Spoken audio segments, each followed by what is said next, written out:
Hey everyone, welcome back. Chapters 811 through 820 of the previous episode. Chan Ping'an visits the Green Beetle shop at Earth Dragon Mountain, where he purchases a set of rare ghost-slaying numismatic charms for 5 grain rain coins from Elder Hong. The shop's owner, a young female sword cultivator named Qing Kai, recognizes his profound status and gives him a rare celestial clay statuette. Later, Chan Ping'an reviews his debts and future mountain plans, and after receiving a strategic letter from Cui Dongshan, he encounters the Imperial Preceptor Cui Chan on the mountain summit. Following a profound discussion on the grand trends of the world, Chan Ping'an embraces his path of martial arts and swordsmanship with renewed, unshakable resolve before being carried to rest by his returning student Cui Dongshan. If possible, you can support me via PayPal or become a channel member to help me keep this channel running. Thank you. Now let's get back to the story of Sword of Coming audio series. Chapter 821. As one of the tallest mountains in the Jewel's small world, Downtrodden Mountain was an exceptional sight for moon-gazing. Chan Ping'an gently closed the door of the first floor, then quietly made his way up to the second floor, where Cui Chang had already emerged onto the walkway. The entire building was basked in the cold, white moonlight, and Cui Dongshan called out to his grandfather, while the latter nodded with a smile. Cui Chang stood with his hands clasped behind his back, while Cui Dongshan leaned against the railing with his baggy sleeves hanging over it. Cui Chang had no interest in speaking with Cui Chan, but he was more fond of Cui Dongshan, perhaps because Cui Dongshan's appearance better corresponded with Cui Cheng's memories of him. "Why did you come back?" Cui Cheng asked. "Traveling around aimlessly was really boring, and just the thought of having to meet those teachers in Lakeview Academy was giving me a headache, so I snuck back to see my teacher," Cui Dongshan replied. "You need perseverance if you're going to do something important. You can't just give up every time you find something boring," Cui Cheng said with a smile. "I know," Cui Dongshan replied as he rubbed his chin back and forth over the top of the railing. "You're leaving tonight?" Cui Cheng asked. Cui Dongshan nodded in response. "I may not like it, but I still have to do what's required of me. The old bastard is really pedantic, and seeing as I've lost a bet to him, I have no choice but to carry out my punishment. I'm going to do his bidding in earnest and with effort, and I'll just treat it like I'm doing homework for my teachers back when I was going to school as a kid." Cui Cheng didn't say anything further. He didn't feel like he had the right to tell Cui Dongshan what to do. It was only because he had been excessively strict and pedantic that Cui Dongshan ran away from home in a fit of rage. On that occasion, he had left the Eastern Treasured Vile Continent altogether and traveled to the Middle Earth Divine Continent, where he became the student of an impoverished old scholar. This had all been completely unexpected to Cui Chang, and back then, whenever Cui Dongshan sent letters home asking for money, he would feel both enraged and sympathetic. Cui Dongshan was the direct lineal grandson of the Cui clan, yet he was living in squalor. How much could he possibly learn in such an environment? Also, seeing as he had already decided to swallow his pride and turn to begging his clan for money, why was he asking for such a paltry monthly allowance? How many good books could he possibly buy with such little funds? Even if he were to go an entire year without eating or drinking, would he be able to save up enough money for a decent set of 4 treasures of the study? Of course, only at a much later point did Cui Chang learn about just how incredible a scholar Cui Dongshan's teacher was. Cui Chan met with Chan Ping'an just now, and he's most likely revealed everything, Cui Chang said. Cui Dongshan nodded in response, and he wasn't surprised to hear this. Cui Chan knew Cui Dongshan extremely well, and the reverse was also true. After all, they had once been the same person in the past. "Should I delay my departure a little?" Cui Dongshan asked. "Why are you asking me? It's not like I can convince you either way. Aside from when I constrained you to the scripture library to study, when have you ever listened to me after that?" Cui Cheng chuckled. "I'll listen to you this time, Grandpa," Cui Dongshan said. "All right, if he complains about your tardiness, you can put the blame on me," Cui Chang said. A wide smile appeared on Cui Dongshan's face as he climbed onto the railing, then vaulted over it and drifted down to the ground below. From there, he swaggered over to the cluster of nearby courtyards, and he visited Pei Qian's one first, making a bunch of loud sounds and exaggerated gestures. Pei Qian was instantly snapped wide awake, and she was so frightened by this that she immediately pulled out a yellow paper talisman before plastering it to her own forehead. After that, she sprang out of bed without even putting on her shoes, then rushed over to the window with her hiking pole in hand before unleashing her deranged demon sword techniques with her eyes closed as she yelled, "Get out of here! Scram and I'll spare you your life. Are you going to pay if you smash my teacher's windows?" Cui Dongshan snapped. Pei Qian immediately stopped what she was doing, then gently pressed a finger against the talisman on her forehead to prevent it from falling off. She was still wary of the possibility that this could simply be a malicious spirit posing as Cui Dongshan, and she asked in a cautious manner, "Who am I?" "My senior sister, of course," Cui Dongshan replied with a smile. Pei Qian was very relieved to hear this, and she skipped over to the windowsill, then got up onto the tips of her toes as she asked, "Why are you back again?" "Why should I tell you?" Cui Dongshan countered. Pei Qian removed the talisman from her forehead before tucking it up her sleeve and exiting her room, only to discover that Cui Dongshan was nowhere to be seen. She swept her gaze over her surroundings, but to no avail, but as she raised her head, she caught sight of the white-robed Cui Dongshan hanging upside down from the eaves. Once again she received a massive fright, causing her to stumble down onto her backside, and tears were already beginning to well up. Right as she was about to burst into tears, Cui Dongshan fell down from the eaves like an icicle on a winter's day, falling headfirst onto the ground before laying out in a spread-eagled manner. A peal of amused laughter broke through Pei Qian's tears, and her imminent sobs were instantly suppressed. Cui Dongshan clambered to his feet, then dusted himself off as he asked, "Where's that wretched servant?" "Big Sister Shuro is currently looking after the pastry shop, and we're earning money together, so you're not allowed to bully her anymore. Otherwise, I'm going to tell Master," Pei Qian replied in a careful manner. "You're going to tell on me? Your master is my teacher, so I'm clearly closer with him. Back when I first met my teacher, you weren't even in the picture yet." Cui Dongshan scoffed. Pei Qian wasn't willing to be beaten by him in this regard, and she thought about what she could use to her advantage, then said, "Master brought back a bunch of presents for me from his trip to the watercombing nation. Too many for me to even count. Do you have that? Even if you do you have as many as I do? You're showing off to me the walking treasure trove?" Cui Dongshan chuckled. "Your own treasures don't count, we're only counting the presents that my master and your teacher gave to us," Pei Qian protested in a serious manner. "There is no shame in conceding defeat to my senior sister," Cui Dongshan declared. "A wise man is one who submits to circumstances," Pei Qian praised with a nod. Cui Dongshan poked Pei Qian on the forehead as he scoffed. "All of our sagely ancestors will be rolling in their graves if you keep misusing their quotes." Pei Qian slapped Cui Dongshan's hand away as she yelled in an unconvincing manner, "Insolence!" Cui Dongshan was very amused. Never had he heard that word uttered in such a faint-hearted tone. He began to make his way out of the courtyard as he said, "Let's go play with Julien." Pei Qian was no longer in the mood to sleep, and she trailed along behind Cui Dongshan in a gleeful manner, telling him about her and Big Sister Baoping's wasp hive poking adventure. "You've always been naughty, but now you're even getting little Baoping involved. Did my teacher not beat you?" Cui Dongshan asked. "Of course not," Pei Qian replied with a roll of her eyes. "My teacher really is raising you like his daughter," Cui Dongshan sighed in a forlorn manner, and the smile on Pei Qian's face widened even further upon hearing this. The Big White Goose always said more flattering things than the old chef. Big White Goose was the nickname that Pei Qian had given to Cui Dongshan in secret, and this was something that she had revealed only to Big Sister Baoping. As they passed by a courtyard, they could hear the sound of someone practicing fist techniques inside. Cui Dongshan rose up into the air in a leisurely manner as if he were scaling an invisible staircase, and standing outside the top of the wall, he spotted a slender and beautiful young girl practicing Chan Ping and signature six-step walking meditation. Pei Qian leaned her hiking pole against the wall, then backtracked a few steps before performing a run-up and leaping high up into the air to step onto the hiking pole.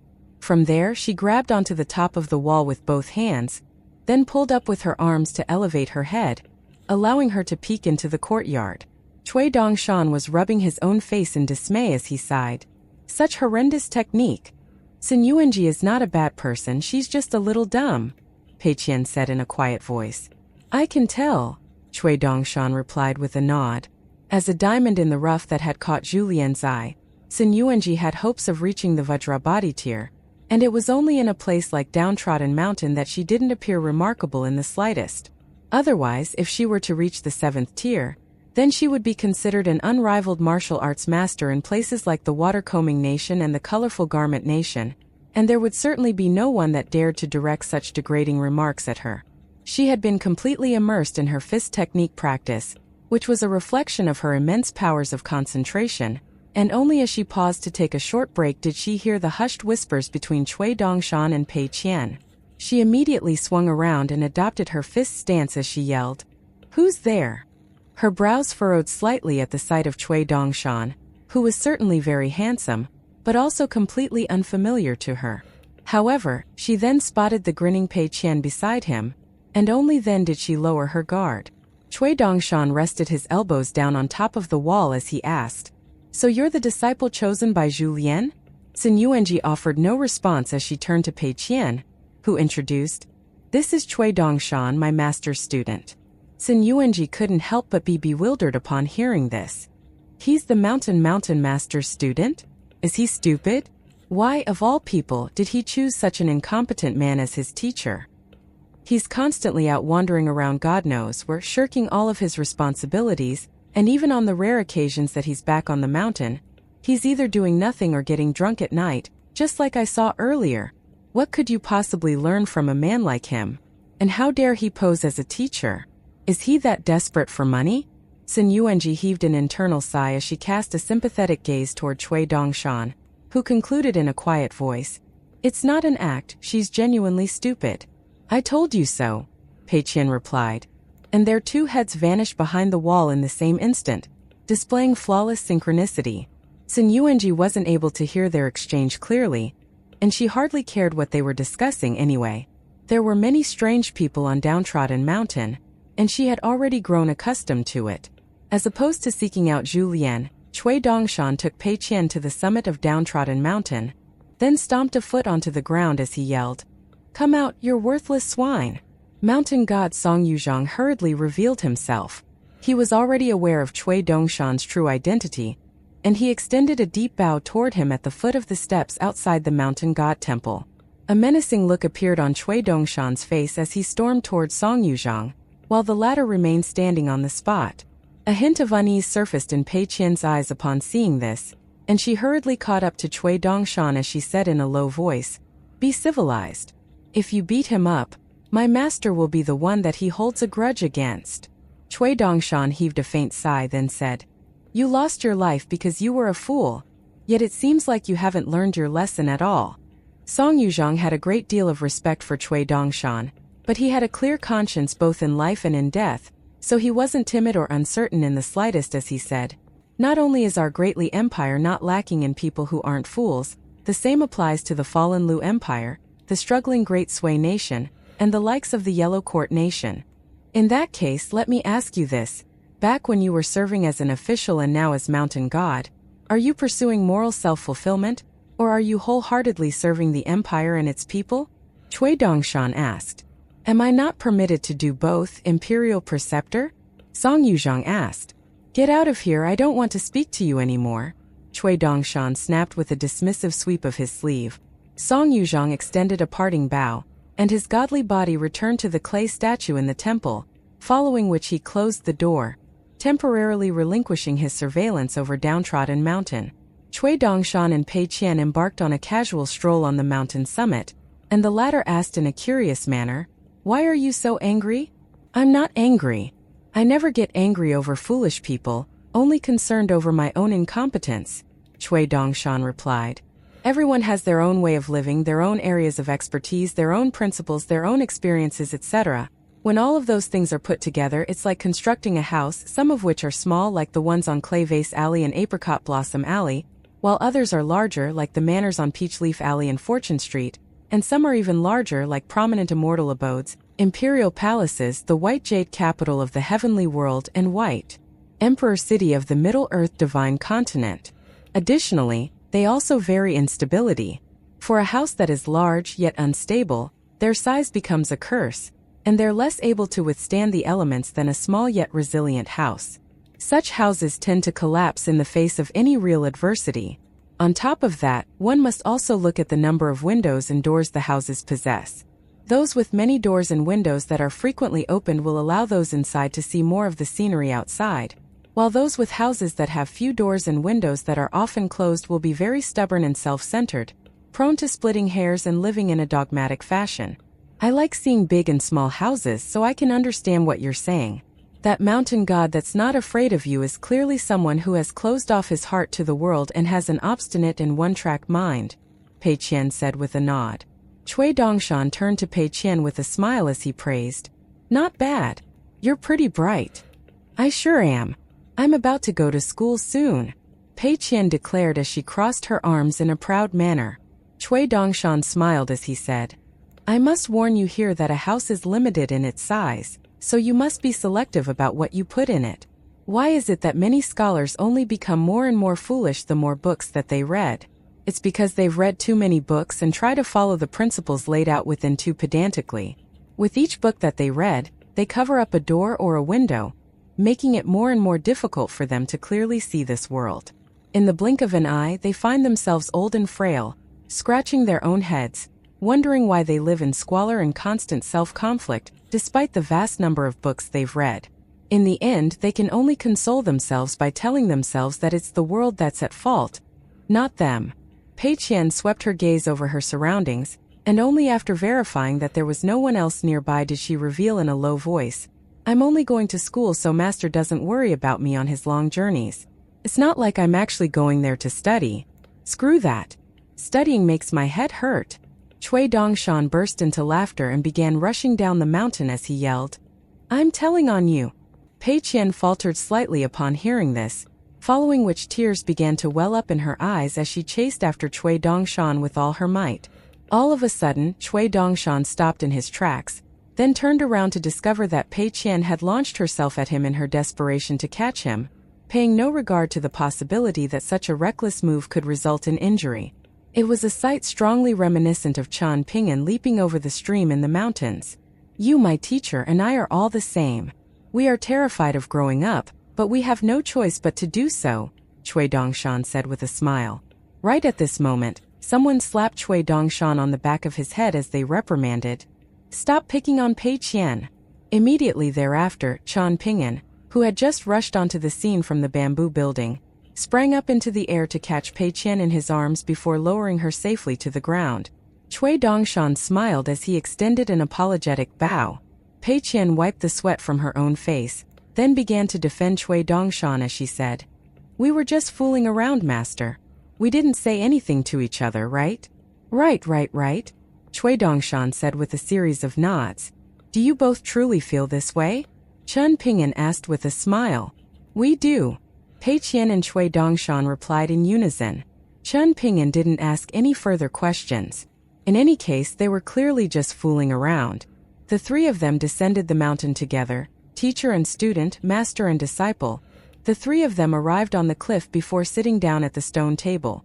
Neither Cui Dongshan nor Pei Qian were willing to take the seat across from Chan Ping'an, as that would mean staying a little further away from him than the other. The three of them peered into the distance together, and ironically, the most senior figure of the three was the one least capable of seeing afar. Even with the assistance of the moonlight, Chan Ping'an was still unable to see very far, yet Pei Qian was able to see the faint lights in Red Candle Town and the hints of green on Go Table Mountain from the courage bamboo planted by Wei Bo. As a nascent tier earth immortal, Cui Dongshan was naturally able to see even further, with his gaze reaching all the way to the embroidered flower, rushing tranquil and fine wine rivers. Pei Qian pulled out a handful of sunflower seeds from her pocket before placing them onto the stone table. Sharing was caring, but she made sure to place the sunflower seeds closer to herself and her master. Upon hearing the faint sound of the sunflower seeds striking the table, Cui Dongshan was reminded of something, and he flipped a hand over to produce 4 pouches of different sizes, which he gently set down onto the ground. The pouches were glowing with lights of different colors, basking them in a layer of 5-colored light that easily outshone the light of the moon. He then turned to Chan Ping'an as he said, These pouches contain 5-colored soil from 4 of the eastern treasured vile continent's future 5 mountains. They may not be very large, but they're extremely heavy, and even the smallest pouch weighs over 20 kilograms. All of the soil has been dug up from the ancestral mountain roots of their respective mountains, and the only one missing is soil from Cloud Drape Mountain. Thank you for going to the trouble of collecting them, Chen Ping'an said with a smile. It was hardly any trouble at all, Cui Dongshan replied with a smile. If I didn't have this to look forward to, I would have been bored to death on this trip. Can I open them and take a look? Pei Qian asked in an eager manner. Go ahead, Cui Dongshan said with a sweep of his sleeve. Don't blame me if you start crying out of shame. Take a look at what I've done for my teacher, then take a look at yourself. You are my teacher's first ever disciple, yet all you do is slack off all day long, content with earning a few taels of silver on Dragon Riding Alley per month. If I were you, I would be too embarrassed to tell anyone unless I was earning at least 20 to 30 taels of silver of revenue per month. If you can earn 300 taels of silver a year and purchase a decent small house in the Dragon Spring Prefectural City, then you can brag a little about your achievements. Pei Qian crossed her arms as she grumbled. Forget it. What's there to see in a few dumb pouches of soil anyway? What if I beg you to take a look? Cui Dongshan asked with a smile. You're a good man, Pei Qian praised as she gave him a thumbs up. Then, before Cui Dongshan had a chance to rescind his offer, she raced around Chen Ping'an before opening the pouches of 5-colored soil one by one. She crouched down as she stared into the pouches of soil with wide eyes, and the amazement on her face was illuminated by their glow. Her master had once told her that there were records of a type of kaolin soil in an immortal book, soil that could be eaten as food, and she couldn't help but wonder if this 5-colored soil could also be eaten. Cui Dongshan gave Pei Qian a kick on the backside as he said, Don't be so enamored by everything that you see. Otherwise, you could easily get swindled into becoming the wife of some sweet-talking scholar. Pei Qian didn't even turn around as she rubbed her own backside and scoffed. If someone like that dares to try and make me their wife, I'll beat them until their mother doesn't even recognize them anymore. Cui Dongshan began to discuss the important matters at hand, turning his gaze to Chen Ping'an as he said, You can take some soil from Weibo with you on your trip to the northern complete reed continent and wait for further updates over there. It'll take roughly a year and a half to 2 years, but once the Song clan officially appoints the other 4 mountains, that will be the ideal time for you to refine this soil. You can refine the soil later than that, but do not do so early. Ideally, you would refine the 5-colored soil on the future central mountain as that would net you the most benefits and give you the best chance of triggering phenomena and bequeathments, but let's not go that far. Otherwise, we would be giving the Song clan too hardy a slap to the face in front of the entire officialdom. Song he has only recently inherited the throne, becoming the emperor holding the most territory in the history of the Eastern Treasured Vile Continent, and he could easily be goaded into doing something hot-headed by those below him. Even if the old bastard can hold him back, it's not going to have positive implications on the future of Downtrodden Mountain. After all, when the time comes, the old bastard is going to be very busy. The more one does, the more mistakes they'll make, and the more resented they'll be. This has always been the case throughout history.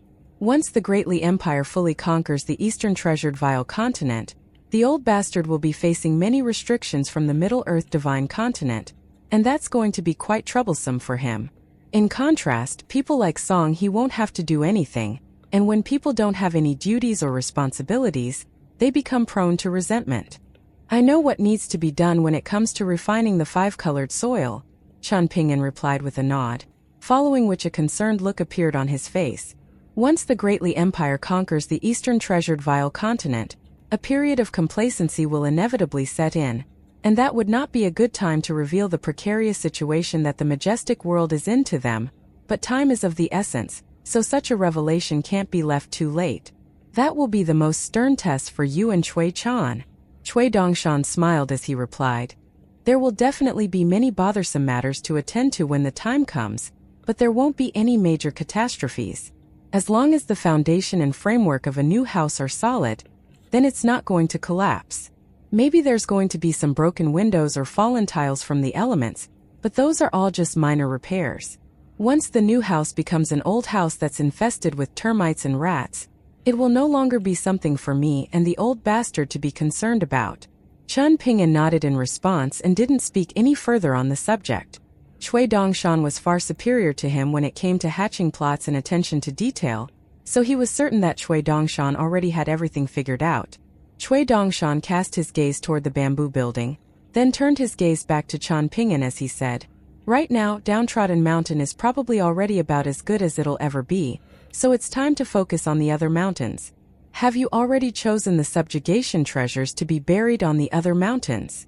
A wry smile appeared on Qian Ping'an's face as he replied, "I have some thoughts on the matter, but I don't have the resources to make it happen."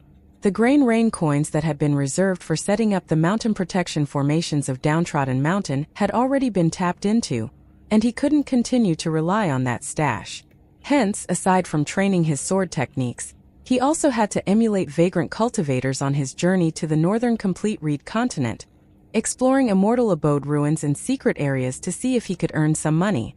Cui Dongshan was just about to speak when Qian Ping'an interjected, "Those are two different matters. Even blood-related brothers must keep clear accounts when it comes to financial matters." A sheepish look appeared on Cui Dongshan's face upon hearing this. If he were willing to become a walking charity like his teacher, perhaps the only one in the majestic world that could compete with him would be the man with the Lu surname on the pure white continent. "How is Wei Xian progressing in his cultivation base?" Qian Ping'an asked. Cui Dongshan shook his head as he replied, "After leaving the lotus flower-blessed land, Wei Xian's aspirations no longer lie in reaching the pinnacle of martial arts. At the moment, I have barely any worthy talents at my disposal. Seeing as Wei Xian has the ambition, I'll give him a little push in the right direction. Once I return to Lakeview Academy, I'll throw him into the Greatly Empire's military. As for whether he should ally himself with Su Gaoshan or Chao Ping, we'll have to wait and see for now, but there's no particular urgency in making the decision. The Greatly Empire's forces won't encounter too much more resistance on the level of the luminous Vermilion Empire on its southward march, but there are still going to be many tough battles ahead that Wei Xian can take part in. In particular, I'm sure they'll be met with fierce resistance from the immortal powers that have grown accustomed to being the dominant force in the south, and that will be Wei Xian's chance to shine. Even if Downtrodden Mountain becomes an immortal abode in the future, it's still important to forge and maintain some connections with the mortal empires. Wei Xian will be climbing up the ranks in the officialdom, Liu Baixiang will be exploring the cultivation world, while Zhu Lian will remain by your side. Each of them is doing a job, and this seems to be the best arrangement for the moment." Qian Ping'an nodded in response. "What about big sister Sui?" Pei Qian asked. Cui Dongshan ignored her as he consoled, "Don't worry, teacher. The phrase that you included in your letter, the one stating that significant feats must be carried out slowly and patiently, is actually applicable to many things," Qian Ping'an replied with a nod. He had originally planned to travel straight to Stalactite Mountain after exploring the northern complete reed continent, but looking at the current state of affairs, once he returned from the Sword Chi Great Wall, he would have to make a trip to the Parasol Leaf continent instead of returning to Old Dragon City. Cui Dongshan hesitated momentarily, then raised a hand with all 5 fingers spread out as he said, "Both the old bastard and I think that we have this much time to prepare at the very least." Qian Ping'an turned and cast his gaze toward the west. At the moment, his line of sight was obstructed by the bamboo building and Downtrodden Mountain, so he wasn't able to see Dragon's Pine Mountain, Sage Ruanqiong's mountain opening endeavors with True Martial Mountain, and the Wind Snow Temple had always been extremely well concealed over the years, and Dragon's Pine Mountain was the closely guarded mountain of the Western Mountains. No matter how close Wei Bo and Qian Ping'an became, there was no way he would bring up anything about Dragon's Pine Mountain to him. Cui Dongshan took a glance up at the sky, then interlaced his fingers behind the back of his head as he leaned back in a dazed manner. Qian Ping'an and Pei Qian were snacking on sunflower seeds and the latter asked, "Do you want me to dehell the sunflower seeds for you, master? That way, you'll be able to put a bunch of sunflower seeds into your mouth at once, and eat them in one go." "It's all right, you don't have to do that," Qian Ping'an said with a smile. "Teacher doesn't want to eat your saliva," Cui Dongshan scoffed. Pei Qian was like a little hamster, gently dehelling the sunflower seeds with her teeth, and even though she didn't appear to have been moving all that quickly, a small mountain of sunflower seed shells had already taken shape on the table beside her. "Have you heard of the expression the power of dragons and elephants? If you have, then have you personally witnessed flood dragons and elephants? I'm talking about elephants with long tusks. The books say that flood dragons are the strongest beings in water, while elephants are the strongest on land. Little Bai has the character for elephant in his name. Chen Ping'an had no idea what she was trying to say. However, Cui Dongshan was able to instantly see through her intentions, and he said, "If you want to call me a dog that can't produce ivory, then just say so. There's no need to go at it in such a roundabout way." "Phew, I didn't say that, but I'm glad you have some self-awareness," Pei Qian said in a smug manner. An amused smile appeared on Chen Ping'an's face. Cui Dongshan pretended to throw a sunflower seed at Pei Qian, but the latter didn't even flinch as she scoffed. "You're so childish." With a gentle flick of his finger, Chen Ping'an sent a sunflower seed flying into Pei Qian's forehead, and she grimaced as she praised, "You're so accurate, master. I wanted to dodge that, but I couldn't." An amazed look appeared on Cui Dongshan's face upon hearing this, and he exclaimed, "Let's change Downtrodden Mountain's name to Suck Up Mountain from now on, and you can be the new mountain master." Grey Vale Mountain is abundant with scholarly fortune, so that can be Little Baoping and Chan Rush's new home, and it can be renamed Principal Mountain. Aobac Ridge has more martial fortune, so Julien can go there and have it renamed Face-Lapping Mountain, with all of the disciples on the mountain pure martial artists who are extremely aggressive and unreasonable. On that mountain, no one would even dare to speak up unless they were at least at the Vajrabadi tier. As for Sword Worship Plateau, that's more suited to swordsmen, and it can compete with Aobac Ridge for the name of Face-Lapping Mountain. Otherwise, it'll have to settle for the name of Mute Mountain because the principles of swordsmen should only ever be in their scabbards. "I'm not a suck-up," Pei Qian protested angrily. "I'm going to claim the Sword Worship Plateau tomorrow, and no one is allowed to try and take it from me aside from Master. I'll master unmatched swordsmanship there, and if anyone dares to try and take the Sword Worship Plateau from me, then I'll..." Chen Ping'an continued to snack on sunflower seeds in a leisurely fashion as he turned to Pei Qian and interrupted, "Make sure to go to school first. If I hear that you haven't been diligent in your studies the next time I return to Downtrodden Mountain, I'm not going to be pleased." Pei Qian's excitement instantly faded away as she gave an affirmative response in a sullen manner. At the same time, she was lamenting the fact that she was going to have to establish good relations with the teachers of the school, so that they didn't badmouth her to Chen Ping'an. At the very least, she had to ensure that they delivered a neutral appraisal of her. However, if she did study diligently, only for the teachers to badmouth her anyway, then she would have to make them pay. As the saying went, when journeying through the cultivation world, one was responsible for one's own life and death. "Do you have to go?" Chen Ping'an asked as he turned to Cui Dongshan. Cui Dongshan nodded in response with a glum expression. "I feel like my heart is being wrenched into knots when I think of my obligation to travel southward, while you travel to the north." Chen Ping'an smiled as he said, "Hold on a second, I'll go fetch a couple of things and you can set off after that." With that, Chen Ping'an rose to his feet and entered the bamboo building. Cui Dongshan turned an inquisitive gaze to Pei Qian, who shook her head with a puzzled expression.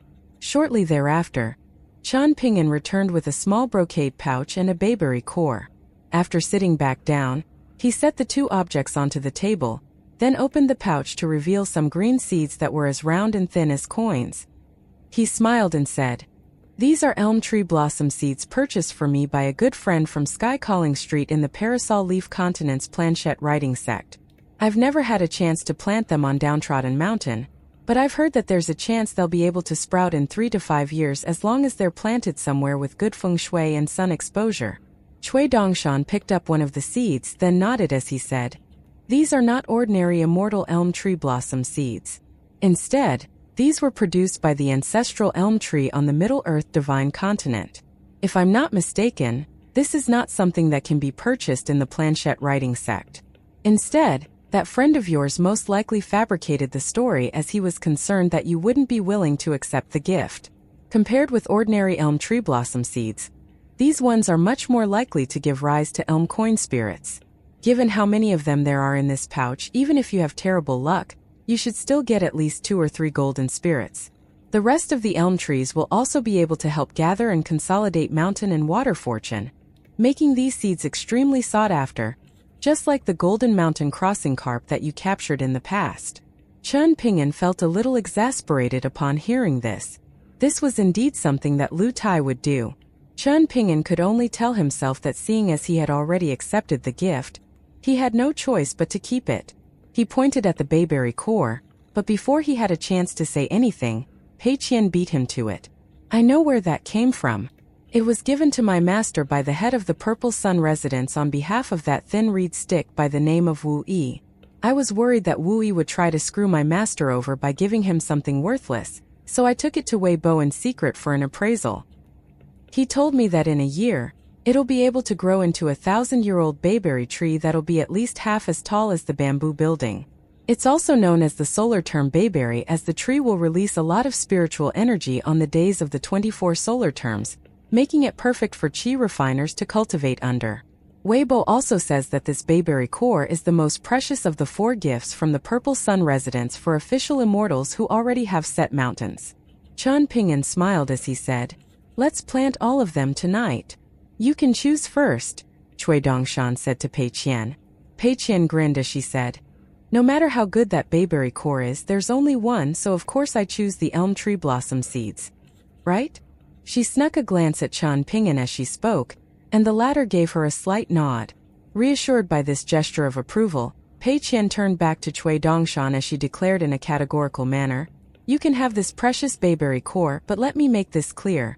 Once it grows into a plum tree, it'll still belong to my master, so you can't stop me if I want to go and climb the tree with big sister Baoping."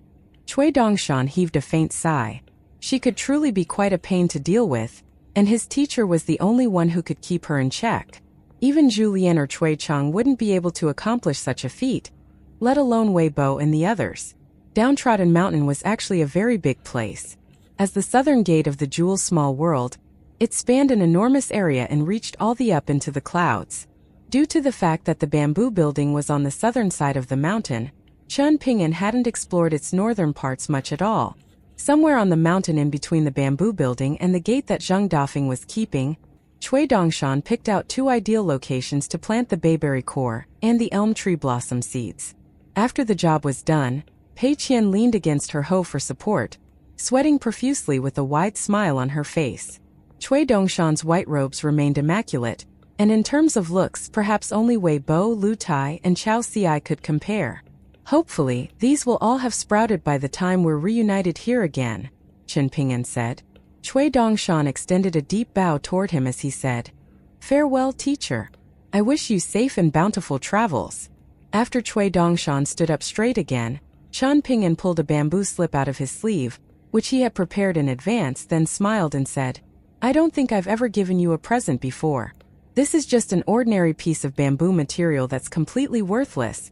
I hope you don't mind. I never felt like I had the right to be your teacher, and even though I've often thought about the question that you posed to me during the 3 years that I was in Bamboo Scroll Lake, I'm still struggling to come up with an answer. However, seeing as you've referred to me as your teacher for so many years, I suppose it's only right that I give you a small parting gift." Cui Dongshan accepted the already yellow bamboo slip to find that it was etched on both sides. On one side was engraved the phrase, "Principles must be learned in sequence, but they can be learned from anyone." This inscription was clearly quite an old one, while the inscription on the other side was clearly far fresher, having most likely been engraved just now, when Chen Ping'an had entered the bamboo building to fetch the elm tree blossom seeds and bayberry core. Despite this, the handwriting remained impeccable, and it read, "Indigo is extracted from bluegrass but darker than bluegrass." 3. Pei Qian cleared her throat as she put on a serious expression and said, "As your senior sister, I must warn you not to take this gift lightly, Cui Dongshan. It may not have any monetary value, but Master cherishes these bamboo slips greatly. I will be sure to remember the words engraved upon this bamboo slip, teacher. I also have a present for you," Cui Dongshan said as he reached into his sleeve, then pulled out an antiquated, bamboo-folded fan that was very simplistic, yet not lacking in elegance. He offered up the fan to Chen Ping'an with both hands as he said, "This was once the most beloved possession of the one who lost Golden Autumn to me. The fan is blank, and it'll be perfect for warding off the heat during summer on your travels." Chen Ping'an accepted the fan, which was as light as a goose feather, and he jibed, "You must be from Aoback Ridge if you're giving me such a valuable present." Pei Qian thought about this for a moment and recalled that Cui Dongshan had referred to Aoback Ridge as Face-Slapping Mountain earlier, and she was quite pleased by this as clearly her master had just received a far more valuable present in exchange for his bamboo slip. However, she then felt a little dismayed at Cui Dongshan. Cui Dongshan burst into laughter upon hearing this, then said, "I'm going now, teacher." For some reason, as he turned to depart, he surreptitiously raised a finger to his lips in a silencing gesture toward Pei Qian, who looked back at him and played dumb with a blank expression. Cui Dongshan looked directly back at her, and after a brief staring contest, Pei Qian lost her nerve as she stomped a foot down in frustration and relented. "All right, I won't tell. We're even now." Cui Dongshan swiveled around with his baggy sleeves swirling around him, then shot up from downtrodden mountain as a streak of white light, quickly disappearing out of sight. Following his departure, Chan Ping'an scaled the mountain with Pei Qian, taking her hoe in the process. Pei Qian was silent for a long while before asking in a quiet voice, "Master, you're not going to ask me what the big white goose doesn't want me to tell you? If you ask, then I'm obligated to tell you as your disciple, and that way you'll know the answer, while I technically haven't broken my promise." Chan Ping'an patted Pei Qian on the head and gave her a silent smile.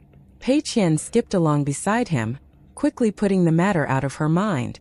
As it turned out, back when Cui Dongshan had planted that bayberry core earlier, she had witnessed a small plum tree emerge alongside those passages of golden text on the bank of the deep pool in his heart. All of a sudden, Chan Ping'an asked, "Did your previous abuse of the geese on the streets of the small town have anything to do with your decision to give Cui Dongshan the nickname of Big White Goose?" Pei Qian wiped the sweat from her forehead, then shook her head vigorously as she replied, "Not at all, master. I definitely wasn't likening Cui Dongshan to those geese. Regardless of whether I was fighting those geese or riding them as I patrolled the streets and alleys, I never even once thought of Cui Dongshan." "Tell me the truth," Chan Ping'an said in a stern manner as he fought to suppress his amusement. Pei Qian held onto her hiking pole with one hand while tugging on Chan Ping'an's sleeve as she put on a pitiable display and said, "Planting those elm tree blossom seeds just now was really tiring, master. Right now, I can't think of anything without my head hurting." Chan Ping'an latched onto her hand with a smile as he said, "It's fine, I won't tell on you." A vibrant smile appeared on Pei Qian's face as she raised her head to look up at him and said, "It's all right, even if you do tell on me, I won't begrudge you in the slightest. You're already the best master in the whole wide world. If you were any better than you are now, then that would be too much. I won't be returning from my journey anytime soon, so there's no need for you to exercise too much self-restraint, whether it be when going to school or wandering around nearby. However, you're not allowed to be too naughty either.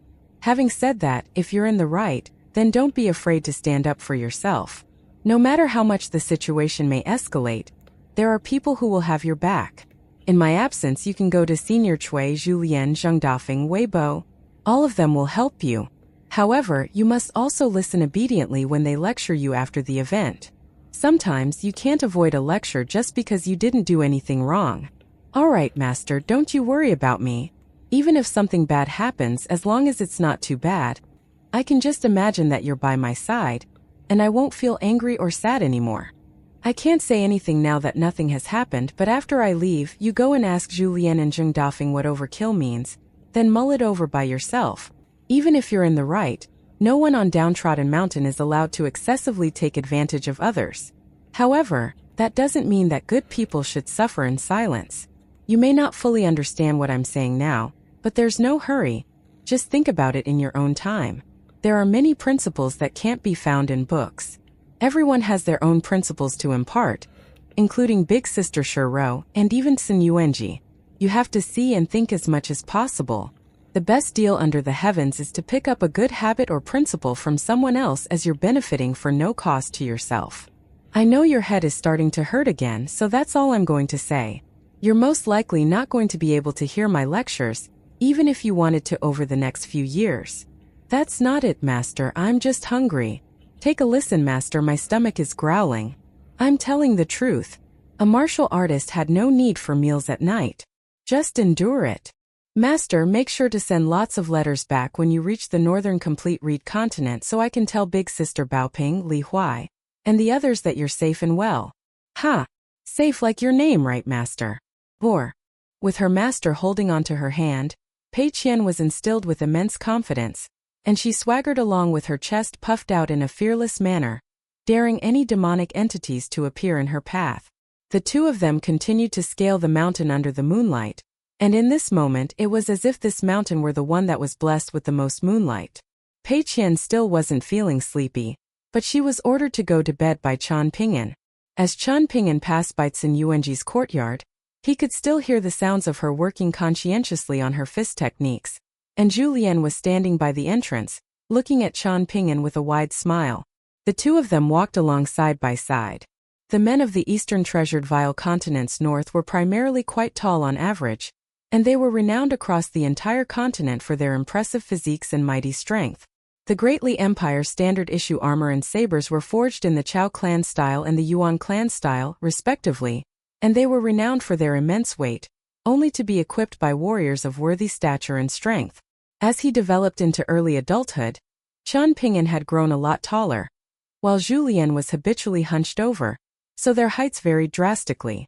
Qian Ping'an was planning to send Zhu Lian to Bamboo Scroll Lake to deliver to Gu Kan, Zheng Yi, and the others the rain coins required to organize the liberation rite of water and land and heavenly worship ceremony, and Zhu Lian raised no objections to this. Dong Shuijing was also going to be accompanying him on the journey, and they were going to part ways at Pond Water City, where Dong Shuijing would meet with Guan Yiran in secret. Both Zhu Lian and Dong Shuijing were very reliable people in Qian Ping'an's eyes, so he had no qualms about having the two of them travel together. Qian Ping'an also revealed the state of the world to Zhu Lian, who didn't offer much of a reaction. He said that he had been nothing more than a frog at the bottom of a well in the lotus flower-blessed land, and that now that he had come to the majestic world, he wasn't going to think about such grand and consequential matters. At this point, he was content to only carry out some trivial tasks like sweeping snow and mending tiles. Upon entering the first floor of the bamboo building, Qian Ping'an invited Zhu Lian to take a seat while he began packing for his imminent journey. He was going to be boarding an intercontinental ship at the Oxhorn Mountain Ferry Station in 2 days, which would set off from Old Dragon City before traveling to the northern complete reed continent from there. His destination was a landmark so renowned that he had even seen extensive mention of it in the immortal book from Stalactite Mountain. It was called Skeleton Shoal, and it was an ancient battleground situated in the southern region of the northern complete reed continent. The immortal sect that presided over the Skeleton Shoal was the Flax Robe sect, a lower sect of a prominent sect on the Middle-earth divine continent. There were 100,000 Een soldiers and Een generals being kept in the sect, but despite its close proximity to ghostly and Een entities, the sect had a stellar reputation, and its disciples took it upon themselves to subjugate all of the malicious ghosts and evil spirits wreaking havoc in the world of the living. Furthermore, the inaugural leader of the sect, who had moved to the Skeleton Shoal from the Middle-earth divine continent with 16 fellow sect members, had established a rule, which stipulated that sect disciples were not to ask for any compensation from those that they saved from the spirits that they subjugated. This rule applied to all beneficiaries, whether they be wealthy and powerful officials or ordinary people, and anyone who broke this rule would have their bridge of immortality shattered before being cast out of the sect. Hence, the cultivators of the Flax Robe sect were also ardently referred to as the Junior Heavenly Masters of the Northern Complete Reed Continent. There were many righteous ghostly cultivators residing around the Flax Robe sect, so Qian Ping'an wanted to spend some time there upon reaching the Skeleton Shoal. After all, he had always wanted to claim an island in Bamboo Scroll Lake solely for the purpose of establishing a sect where ghosts and spirits could cultivate. Zhu Lian watched as Qian Ping'an pulled out the neatly folded golden sweet wine, and he seemed to have rather conflicted about whether to take it to the northern complete reed continent. Zhu Lian then took a glance at the folded fan that had been placed on the table by Qian Ping'an. It had been gifted to him by Cui Dongshan, so it had to have been an immortal treasure. With that in mind, he smiled as he said, "Golden sweet wine paired with that folded fan is just an exquisite combination as a beautiful woman and a polished mirror." Qian Ping'an was seated at his desk, meticulously counting through his money, and he scoffed, "I'm traveling to the northern complete reed continent to hone my sword techniques, not for sightseeing. Everyone says that people on the northern complete reed continent often get into fights just because they don't like the look of one another. If I dared to travel the continent in such a get-up, I'd be asking for a beating." Zhu Lian smiled as he said, "No matter how chaotic a place is, There will be more than just senseless altercations waiting for you there. Even Bamboo Scroll Lake has a beautiful side to it, does it not? I think you should take golden sweet wine with you. It doesn't take up much space anyway. And you never know when you might need it. A thought then occurred to Julien and he asked, alternatively, could it be that you've already decided who you're going to lend it to? Chan Ping'an nodded as he replied, I want to get someone to deliver it to Lu Xianying and the pure Confucian Chan clan on the southern world continent.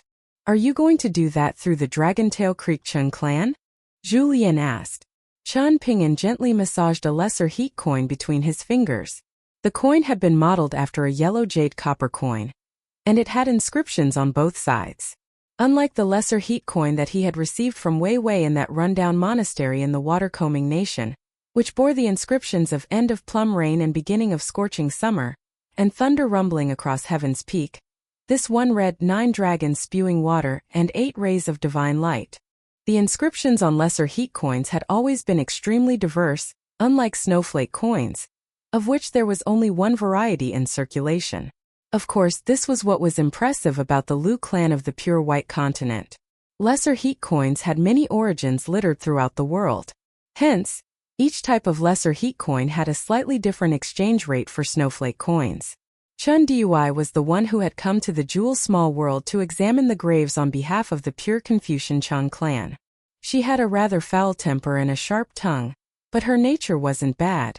The representative of the Dragontail Creek Chan clan responsible for meeting with her was a scholar by the name of Chan Songfeng, and he is extremely close with a friend of mine by the name of Lu Baqiao. Chan Songfeng is a little timid, and he was lacking in confidence in the face of a woman of a higher status from the southern world continent, but he is a man of genuine grace and kindness.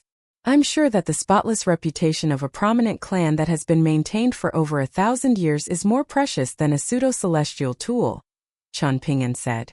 Julien didn't object to the idea of Chan Ping'an sending golden sweet wine to Lu Xianying, whether it be as a gift or only a temporary basis, but in his eyes the timing was not right, so he made a rare display of standing his ground against Chan Ping'an as he said, Young master, while it's true that you're already a 6th-tier martial artist, so you're only one step away from having golden sweet wine become useless to you, perhaps even a hindrance, but that one step is certainly not negligible.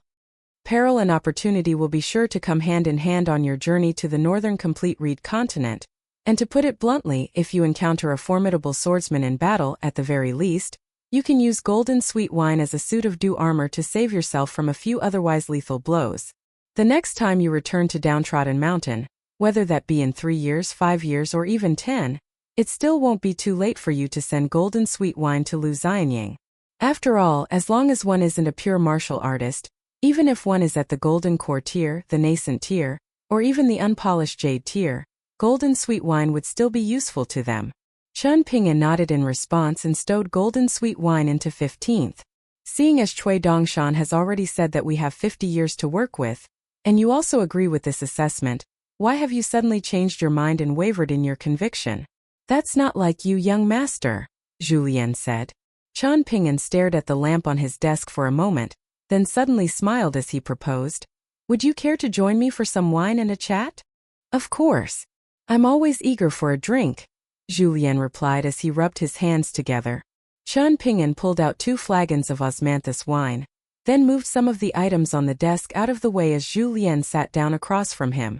Chan Ping'an told Julien about the reconstruction of his Bridge of Immortality, as well as the obstacles and strokes of fortune that he encountered along the way, sparing no detail in his retelling of events. He told Julien about the shattering of his bonded porcelain as a child, his tug-of-war against Branchmaster Lu Chan, the 300 years that he witnessed in the River of Time in the Lotus Flower-blessed land, and even the holes pierced into his mental state from witnessing the awesome might of Wei Jin and Zui Yu's sword techniques. He also spoke about how his tortuous stay in Bamboo Scroll Lake, and how his reasoning and principles had completely failed there. He spoke about why he had to shatter his own scholarly core, and the ghastly howls that rang out both within and outside of his heart. This concerned the foundation of his great Tao, so it should have been taboo to reveal this information. In fact, information of this nature was so sensitive that even many Tao partners were unwilling to divulge these matters to one another. However, Chan Ping'an seemed to have no qualms speaking about this, So Julien had no qualms listening, occasionally taking a sip of wine as he did so. Qian Ping'an bent down and pulled out a small clay pot from the drawer, out of which he gently tipped a small pile of porcelain fragments. As opposed to tipping them out directly onto the table, he first tipped them out onto his hand, and only after that did he gently set them down onto the table. These are the fragments of my bonded porcelain that was smashed by my father. Not long after that, my mother passed away. Back when I received them, I was completely dumbstruck and overcome with sadness, and I didn't stop to think about how they had ended up in my hands. Qian Ping'an picked up one of the shards with a dark expression as he said, "This was what I used to kill Kai Jinjian of Dawn Cloud Mountain in that alley prior to leaving the Jewel's small world. If I had failed back then I wouldn't be sitting here today. All my life, I've constantly been struggling. Prior to becoming an apprentice at the Dragon Kiln, I had to struggle to survive. After becoming Old Man Yao's student, I at least no longer had to worry about starving or freezing to death, so I began to struggle to find my place in the world. Never did I think that I would have to leave the small town, and from there onward I began to ponder how I should live. After leaving the Lotus Flower-blessed land, I began to think about how best to live and what is the most correct way to live. There have been many crossroads that have appeared in my life, and I've gone down many unnecessarily long and roundabout paths, but sometimes, there are benefits to being naive and ignorant. Whenever I encountered someone that I respected from the bottom of my heart, and saw where they stood, I would become very curious about how they had managed to reach those places, and from there, things became simple for me. I would settle on a general direction and strive toward that direction with single-minded determination. I would often think about my parents, Mr. Qi Aoyang, and I would think about what they would do in certain situations. From there, I've constantly been learning, trying to take everything that I saw that was good in others before making it my own, just like a thief. I'm terrified of losing things that are important to me, so I do everything in my power to keep the things that I cherish.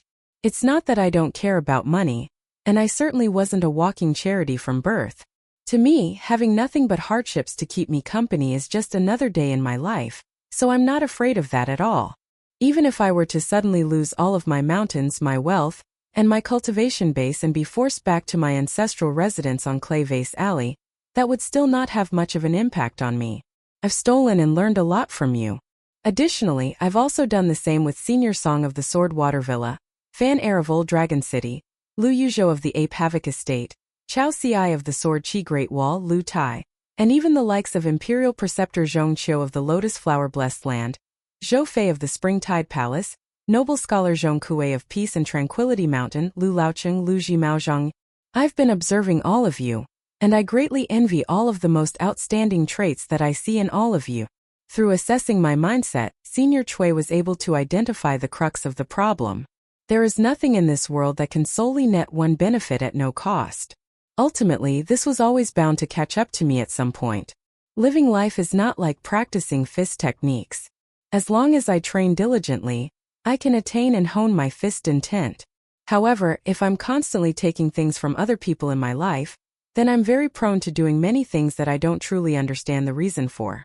My mental state is very scattered to begin with in light of my shattered bonded porcelain, and right now, it's like a nation that's been fractured into many vassal states. If it wasn't for the fact that I've managed to just barely establish a hierarchy, the problems would only be more severe. If I didn't aspire to become a sword immortal, then things would actually be fine. For pure martial artists, such problems would not hinder their rise to the top. However, for Qi refiners, reaching the middle 5 tiers is one hurdle, as is reaching the golden core tier, and reaching the nascent tier is an even greater hurdle. It's always said that for impoverished families, winters are very difficult to endure, but ultimately, they can always make do and get by somehow. But that's not the case when it comes to the cultivation of the heart, where compromising and scraping by will only lead to trouble further down the line. I've never felt it's just me overthinking things. I continue to firmly believe that brute force can grant one victory once, but reason and principles are the key to consistent victories over time. Of course, both are indispensable. There is no sense in expecting someone to turn to reason and principles only after they've become powerful. In fact, it's often the case that those who ascend to lofty positions by unreasonable means will only become more unreasonable in the future. In the Lotus Flower blessed land, the old abbot was constantly scheming, while I was observing in silence the entire time I was with him.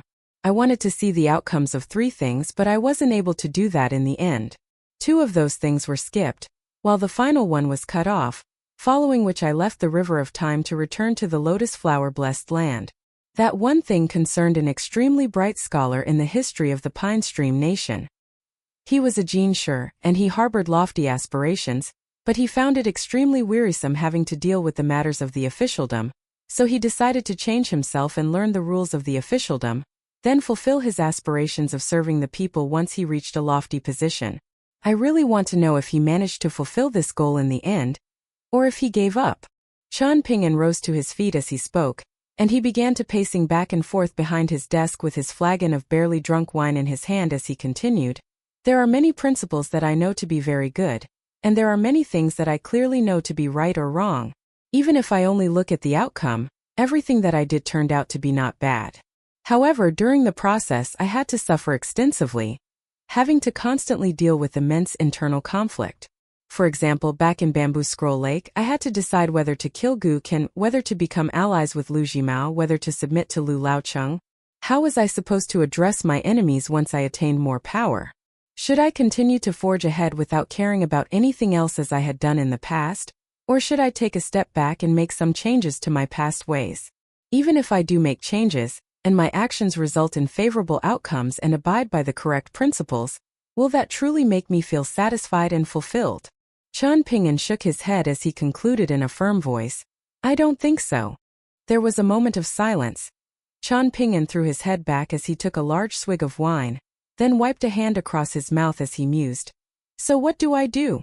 Initially, I thought that I would be free once I traveled to the northern complete reed continent, but Senior Cui has told me that while this will work, it will only have a trivial effect, and it doesn't address the problem at its roots.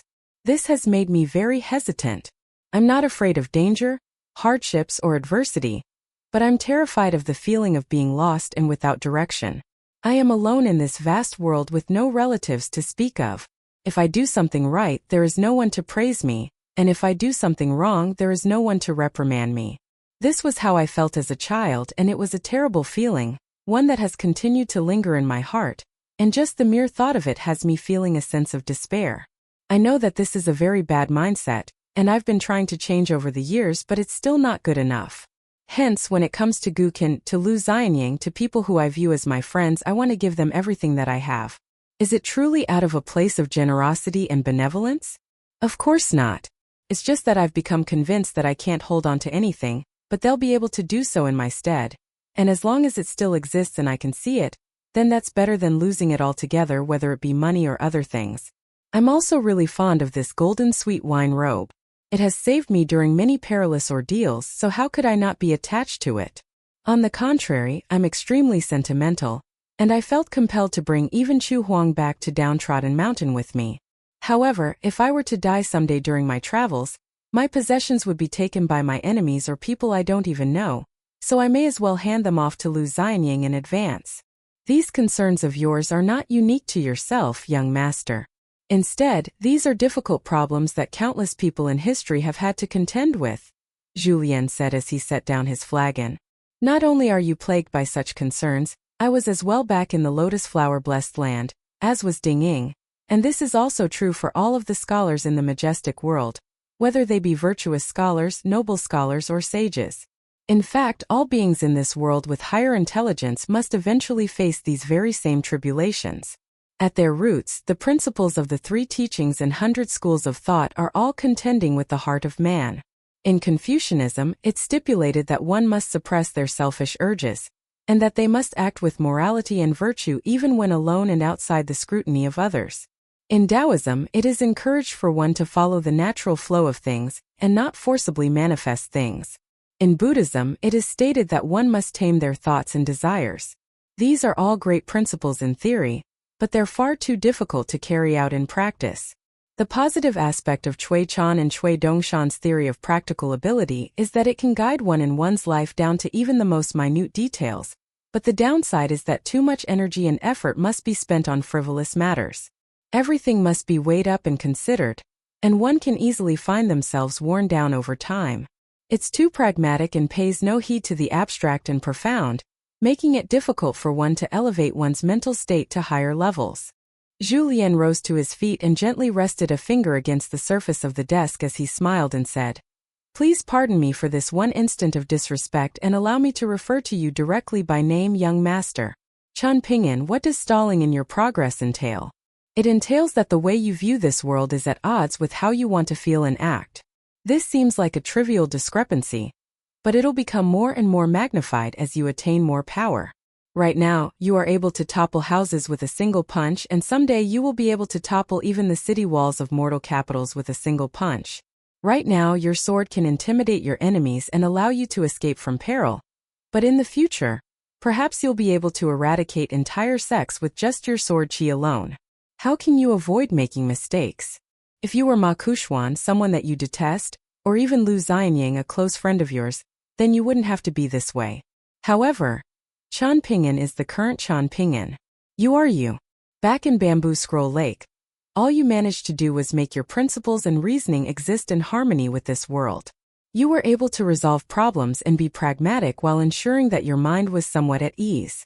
What comes next is for you to ask yourself exactly who Qian Ping'an is.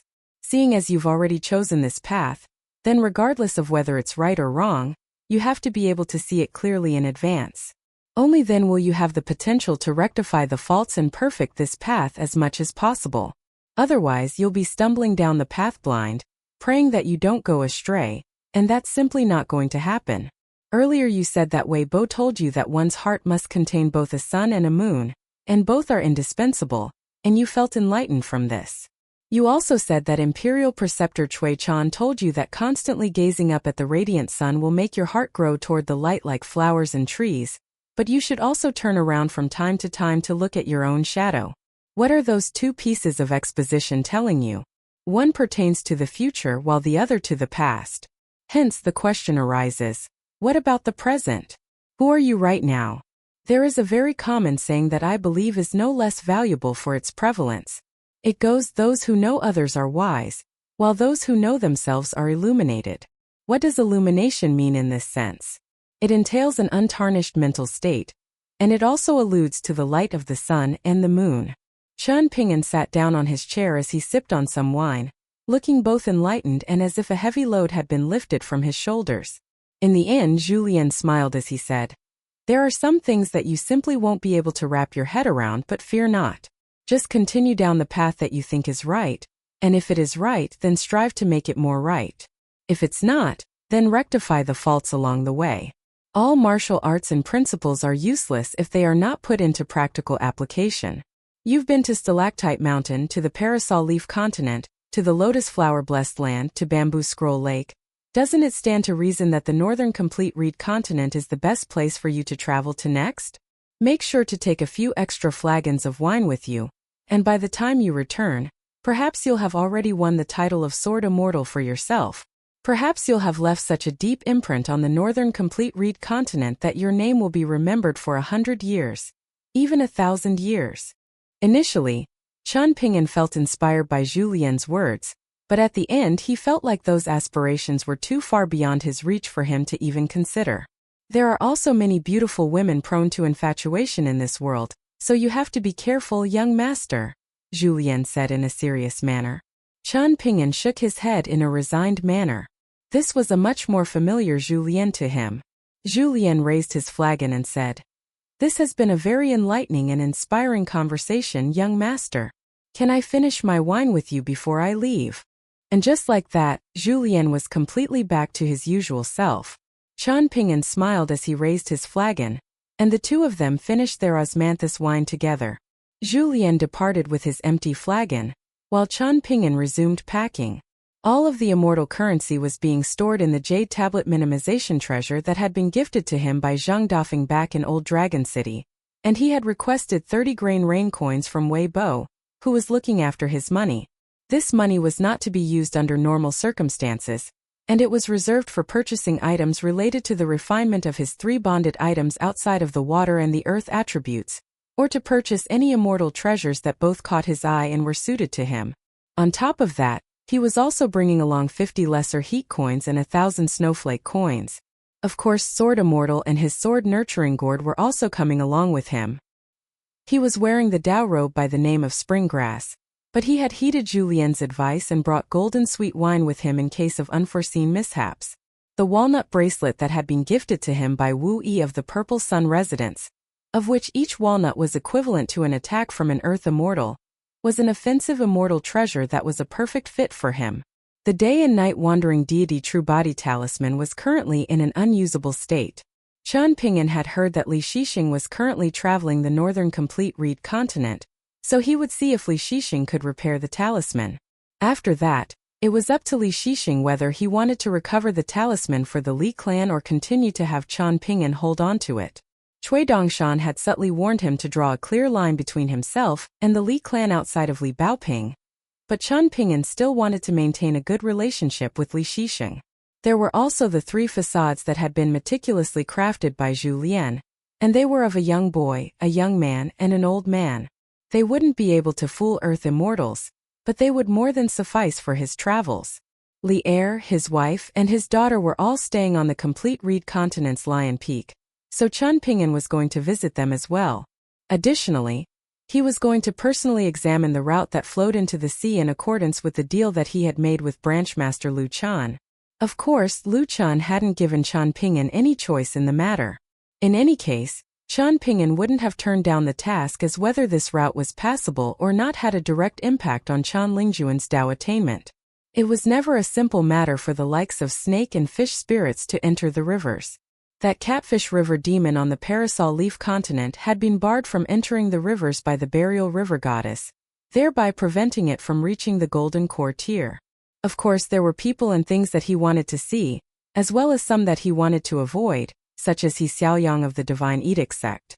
The thought of He Xiaoyang struck him with a more severe headache than the thoughts of Yao Jinji of the Parasol Leaf continent, White Swan River goddess Xiao Luan, and Lu Chongrun of Bejeweled Hairpin Island combined.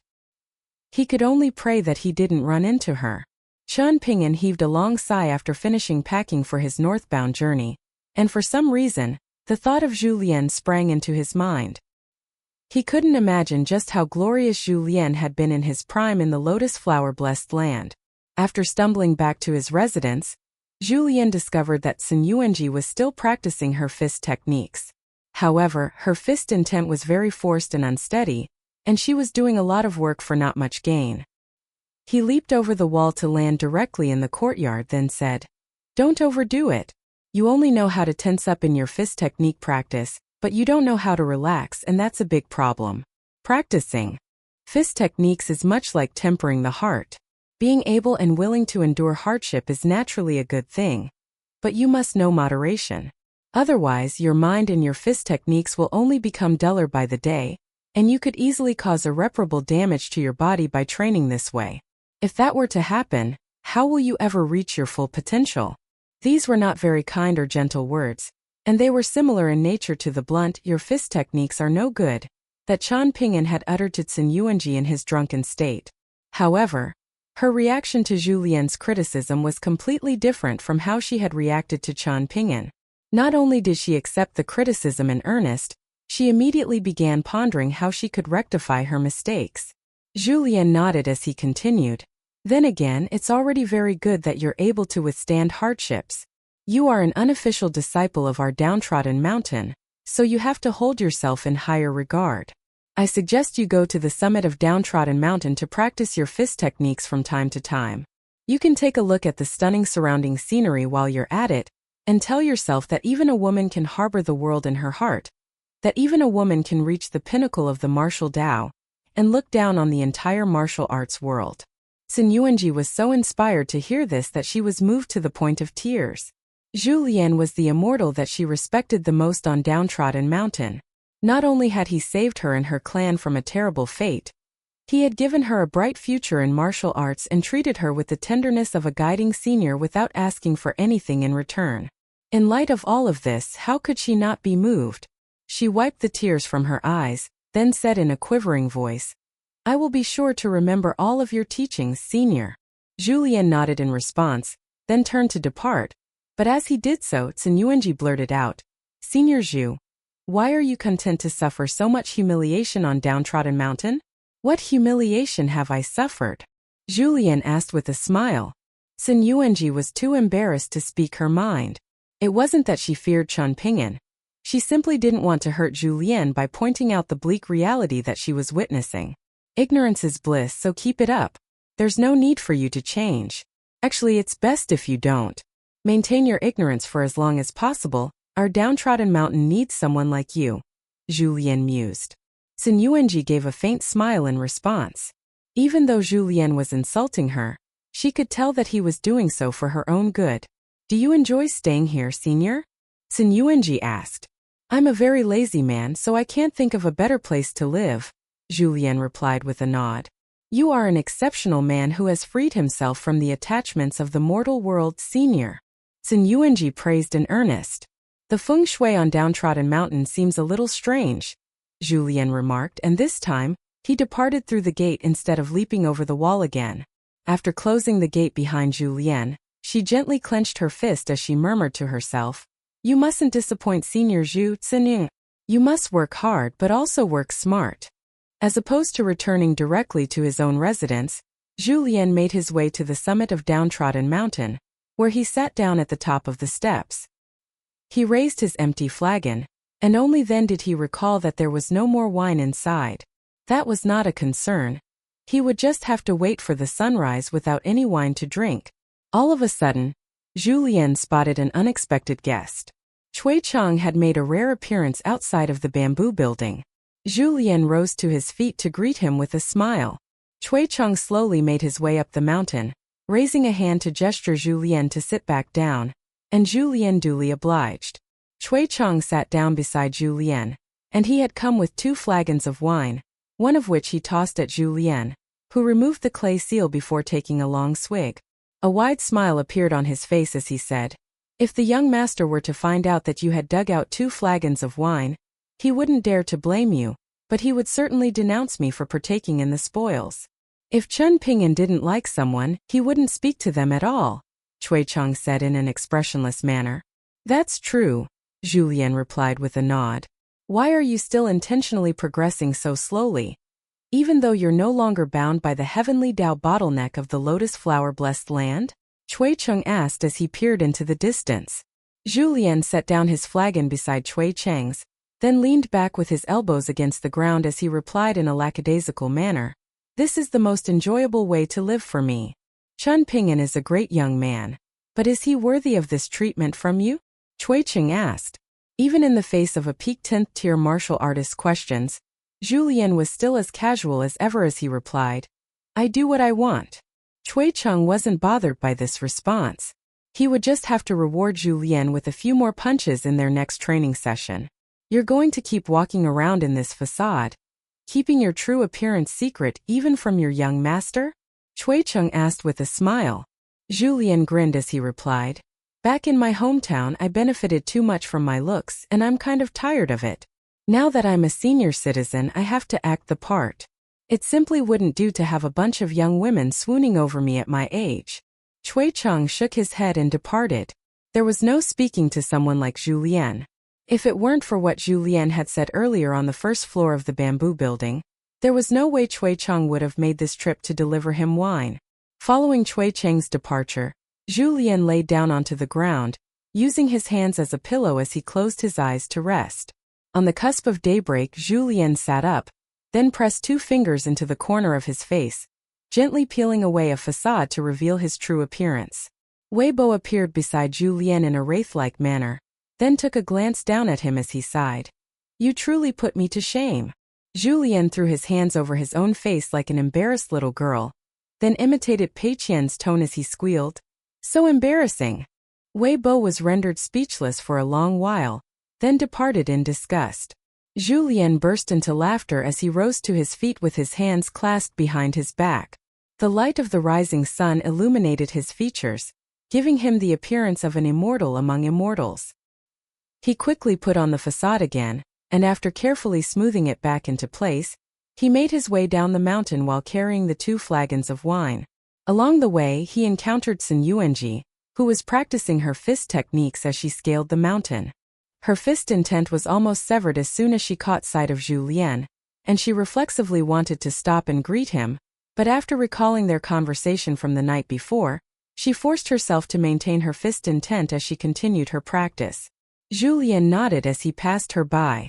Only after reaching the summit did Sun Yuanji stop in her tracks, and as she turned around, she could make out Julien's diminutive figure in the distance, looking as tiny as a grain of rice. In her mind, even though Julien wasn't very handsome, he surely had to have been very popular with women back in his prime. Julien made his way to Pei Qian and Chan Rushu's courtyard, where the latter had already begun busying herself. Pei Qian was definitely still sleeping. In her words, one's best friend under the heavens was one's blankets at night, while the most difficult foes to fight off were one's blankets in the morning.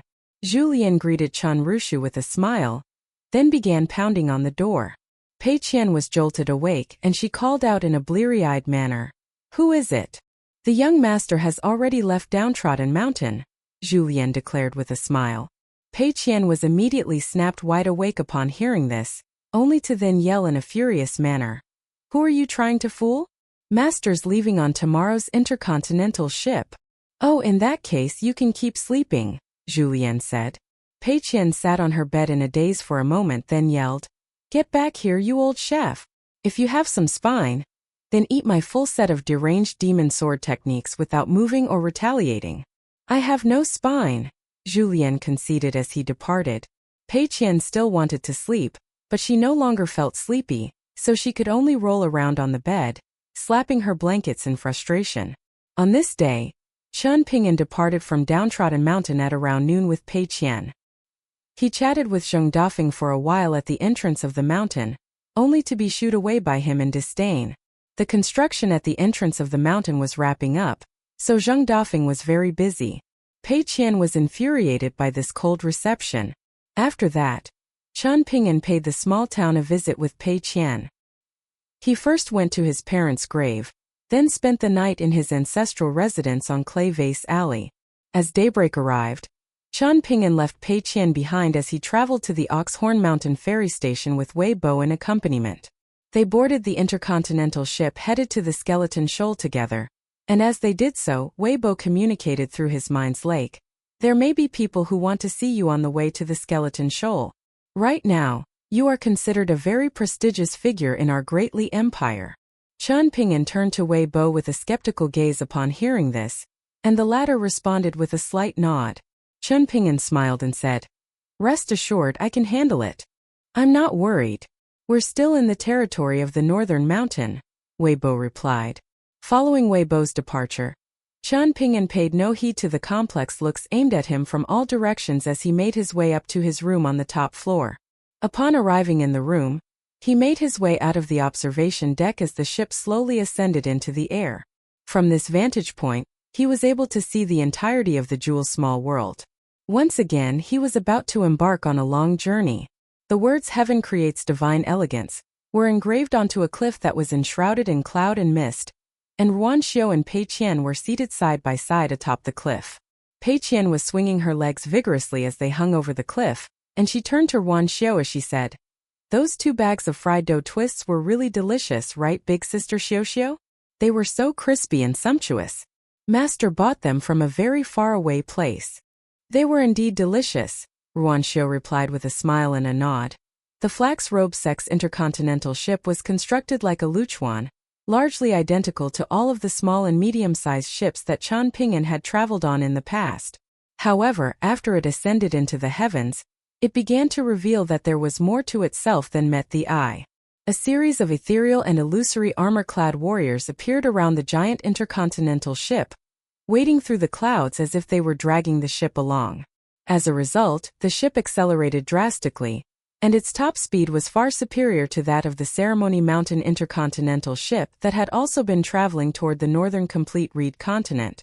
Chen Ping'an had already removed Sword Immortal and his Sword Nurturing Gourd before putting them on the table, and whenever he wasn't practicing his fist techniques, he would pull out bamboo slips and massage them as he looked out at the scenery from the observation deck.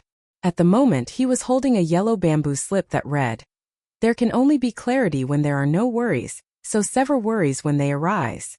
The words clarity and sever were particularly appealing to him. Even though Cui Dongshan had given him a folded fan before his departure, he couldn't bring himself to use it. Whenever he thought of using the fan, The image of Lu Tai fanning himself while laying on a wicker chair during their travels would surface in his mind, and he felt like he would be putting the fan to shame. He couldn't imagine how awkward it would look for him to fan himself as Lu Tai had done. Once the intercontinental ship left the Jewel Small World, it would temporarily dock at the ferry station at the Palace of Eternal Spring, north of the Great Li Empire's capital. The Palace of Eternal Spring was a top-tier immortal abode of the Great Li Empire, occupied solely by female cultivators. The Empress had been cultivating there in seclusion ever since her fall from grace, and everyone in the Great Li Empire's officialdom had thought that this would be a permanent fall for her. But to their surprise, she turned out to be the ultimate winner. One of her sons had been crowned as the new emperor, while her other son had been made the feudal lord of Old Dragon City, and given the right to govern the temporary capital. Following the passing of the late emperor, she had been imprisoned, but somehow, the best possible outcome seemed to have fallen onto her lap without any effort on her part. It was no wonder that people didn't truly believe in the notion that one reaped what they sowed. Unlike Gu Qian and Pei Qian, Qian Ping'an didn't like to write down his vendettas. If there were too many, then he wouldn't be able to remember them clearly, and their significance would also be diminished. During Qian Ping'an's first long journey, the Empress of the Great Li Empire had been so determined to kill him that she had sent a batch of the Great Li Empire's top-tier assassins after him. If he hadn't just so happened to have run into Aoyang, he would be long dead by now. Of course, she had her reasons for doing this. Her son, Song Jisun, had suffered immensely at Qian Ping'an's hands, having always been strangled to death by him on that rainy night on Clay Vase Alley. Following his journeys through the Lotus Flower-blessed land and Bamboo Scroll Lake, Qian Ping'an had a rough grasp on her mindset and motivations. Clearly, the Empress had already begun plotting back when she was at the height of her powers. Song He, whom she had kept in the capital by her side, had been responsible for winning over the officialdom for her, while Song Jisun had been sent to the Jewel Small World to secure as much fortune and as many fated opportunities for the Song clan as possible. If Song Jisun had perished in the Jewel Small World, she would have most likely shed some tears for him, but on the official records, Song Jisun had died shortly after birth, and his name Song Mu had already been removed from the Song clan's genealogy tree, so he would have only died a second time as far as she was concerned. However, at the very least, half of the merits that Song Mu secured would be attributed to his mother, and her merits would naturally be attributed to her other son, Song He. This was something that even most high-ranking officials of the Great Li Empire were perhaps unaware of, but that didn't matter as long as the late Emperor Cui Chan and Song Chongjing accepted this arrangement. It was naturally a good thing that Song Jisun had managed to leave the Jewel Small World alive. Of course, that was only on the condition that he didn't get too greedy and try to compete with Song He for the throne. Hence, that chance encounter between Qian Ping'an and Song Jisun in the capital of the Great Sui nation had been one that was completely uneventful and devoid of conflict. Back when Song Jisun and Qian Ping'an were neighbors, the former had directed many veiled and unveiled insults at the latter. However, aside from the incident in which he had tricked Qian Ping'an into revoking the vow that swore to his mother, there was no real bad blood between them. Of course, they didn't like one another, but they were two people walking different paths that didn't converge, so neither one would get in the other's way.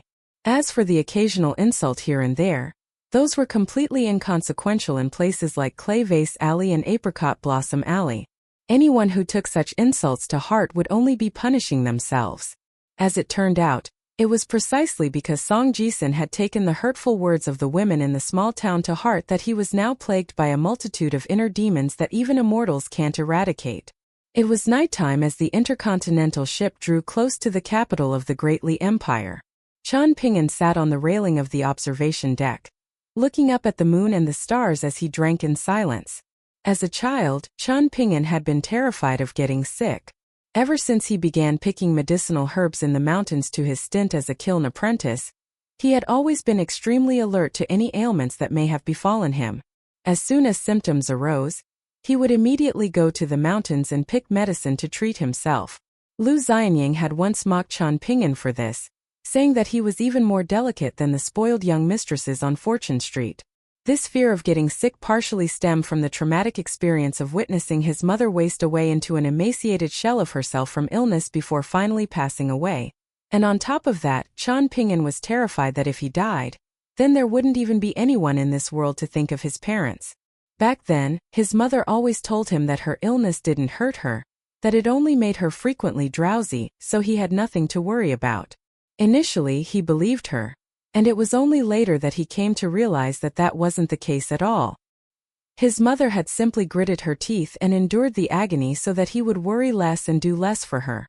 Many sections of the old blankets that she had used during her final days had been torn by her white-knuckled grip as she struggled not to show her pain.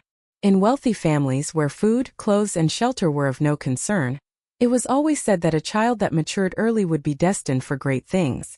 However, so what if a child could mature early in an impoverished family? It would only mean that they would have to begin suffering earlier. Back then, no one cared what Chen Ping'an was thinking as he stood on a stool to cook for himself and his mother, wearing a wide smile despite being choked to tears by the cooking fumes. No one cared if he were scared of the dark or the stories of ghosts when he went to the immortal tomb on his own to pray and make wishes.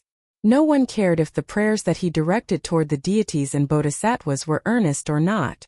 Not one recalled how his mother had gritted her teeth as she laid in her bed, doing all her might to suppress her agonized screams, only for some faint sound to still escape from her lips despite her best efforts. At the time, Chen Ping'an had been crouched on the ground outside the door, looking as pale as a sheet.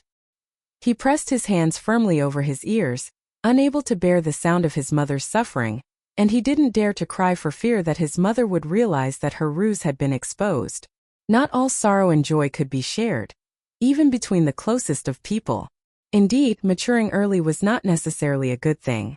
During the night that he and Pei Qian spent together in his ancestral residence prior to his departure, the latter suddenly awoke with a start, only to discover that her master was weeping in secret.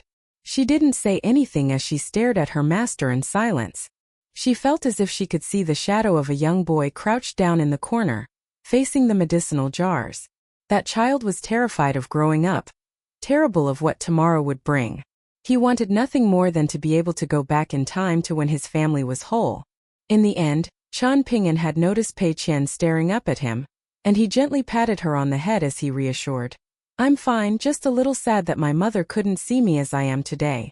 My mother was always really beautiful whenever she smiled, and even the women with the sharpest of tongues on Clay Vase Alley and Apricot Blossom Alley collectively agreed that my father was very fortunate to have married a fine woman like my mother." Pei Qian slept through the rest of the night on Chen Ping'an's lap, and as daybreak arrived, Chen Ping'an left his hometown once again. Following his departure, Downtrodden Mountain felt a little less lively. Shui Cheng was almost always in the bamboo building, while Zheng Dafeng was busy wrapping up construction at the entrance of the mountain, looking very disheveled all the time. He was constantly helping out the construction workers that were busy at work, and the workers didn't regard this as strange at all. Even though Mountain Master Chen had enjoyed a meteoric rise to prominence, they couldn't bring himself to envy him after learning about his past. Instead, they could only admire him. For a former dragon kiln apprentice to have reached such lofty heights, luck surely had to have played a role, but it was also a testament to his ability to capitalize on opportunities when they came his way. As for Zheng Dafeng, he was just a gatekeeper, so he wasn't much better than those manual laborers. Hence, they were quick to accept him as one of their own, and they were often joking around at one another's expense. What was very interesting about Zheng Dafeng was that unlike the ordinary rugged man, his jokes had a bit of depth to them, but not to the extent that they were pretentious and esoteric. Hence, it was often the case that the construction workers would only truly get his jokes after pondering them for some time, at which point they would praise him for his depth of thought and expertise in wordplay. As usual, Chen Rushu continued to busy herself with cleaning all of the buildings on Downtrodden Mountain. Her daily cleaning was largely redundant as things were usually still spotless when she returned the next day, but she stuck closely to her daily cleaning regimen, prioritizing it above all else, even her own cultivation. Hence, she was the only one on Downtrodden Mountain who possessed keys to all of the residences on the mountain. Chen Lingjun was still as free-spirited as ever, constantly wandering around wherever he pleased. Having thrust himself under the limelight during the night travel banquet, he had gained some new friends, all of whom treated him with a great deal of respect and hospitality. For example, the Golden Courtier Earth Immortal on the Rope Sash Peak often liked to invite Chen Lingjun for visits. During his visits, the two of them would drink and speak without restraint, boasting about their past feats to one another, and they got along very well with each other. Chen Ping'an had told Chen Lingjun that he could visit the Robe Sash Peak as much as he liked, so he had no qualms about accepting the old Earth Immortals' invitations. After giving Ruan Xiu those 2 bags of fried dough twists, Pei Qian recalled the task that Chen Ping'an had assigned to her, and she accompanied Chen Lingjun on a visit to the Robe Sash Peak to invite Zhou Qianglin to Downtrodden Mountain. Lu Runyan was never one to be left behind, and she also went to Downtrodden Mountain with her adolescent white fox in her arms. However, whenever Pei Qian tried to stroke the fox, it would curl up into a ball and begin to tremble, leaving Pei Qian a little disgruntled. She didn't know what the little fox was scared of. While it was true that she was thinking that its pelt would definitely sell for a lot, it wasn't like she was actually going to skin it. As Julien met with the 2 female guests, he reminded Pei Qian that it was time to go to school. Pei Qian brushed him off in a justified manner, declaring that she had to take Zhou Qianglin and Lu Runyan to visit Ruan Xiu in the Dragon Spring Sword sect. Julien relented, telling her that he would give her 5 days to play around as she pleased. That should have been more than enough to explore all of Chen Ping'an's and Ruan Xiu's mountains. Pei Qian immediately began bartering with Julien, who tacked on 2 more days to make it a full week, and Pei Qian was ecstatic, feeling as if she had done very well for herself.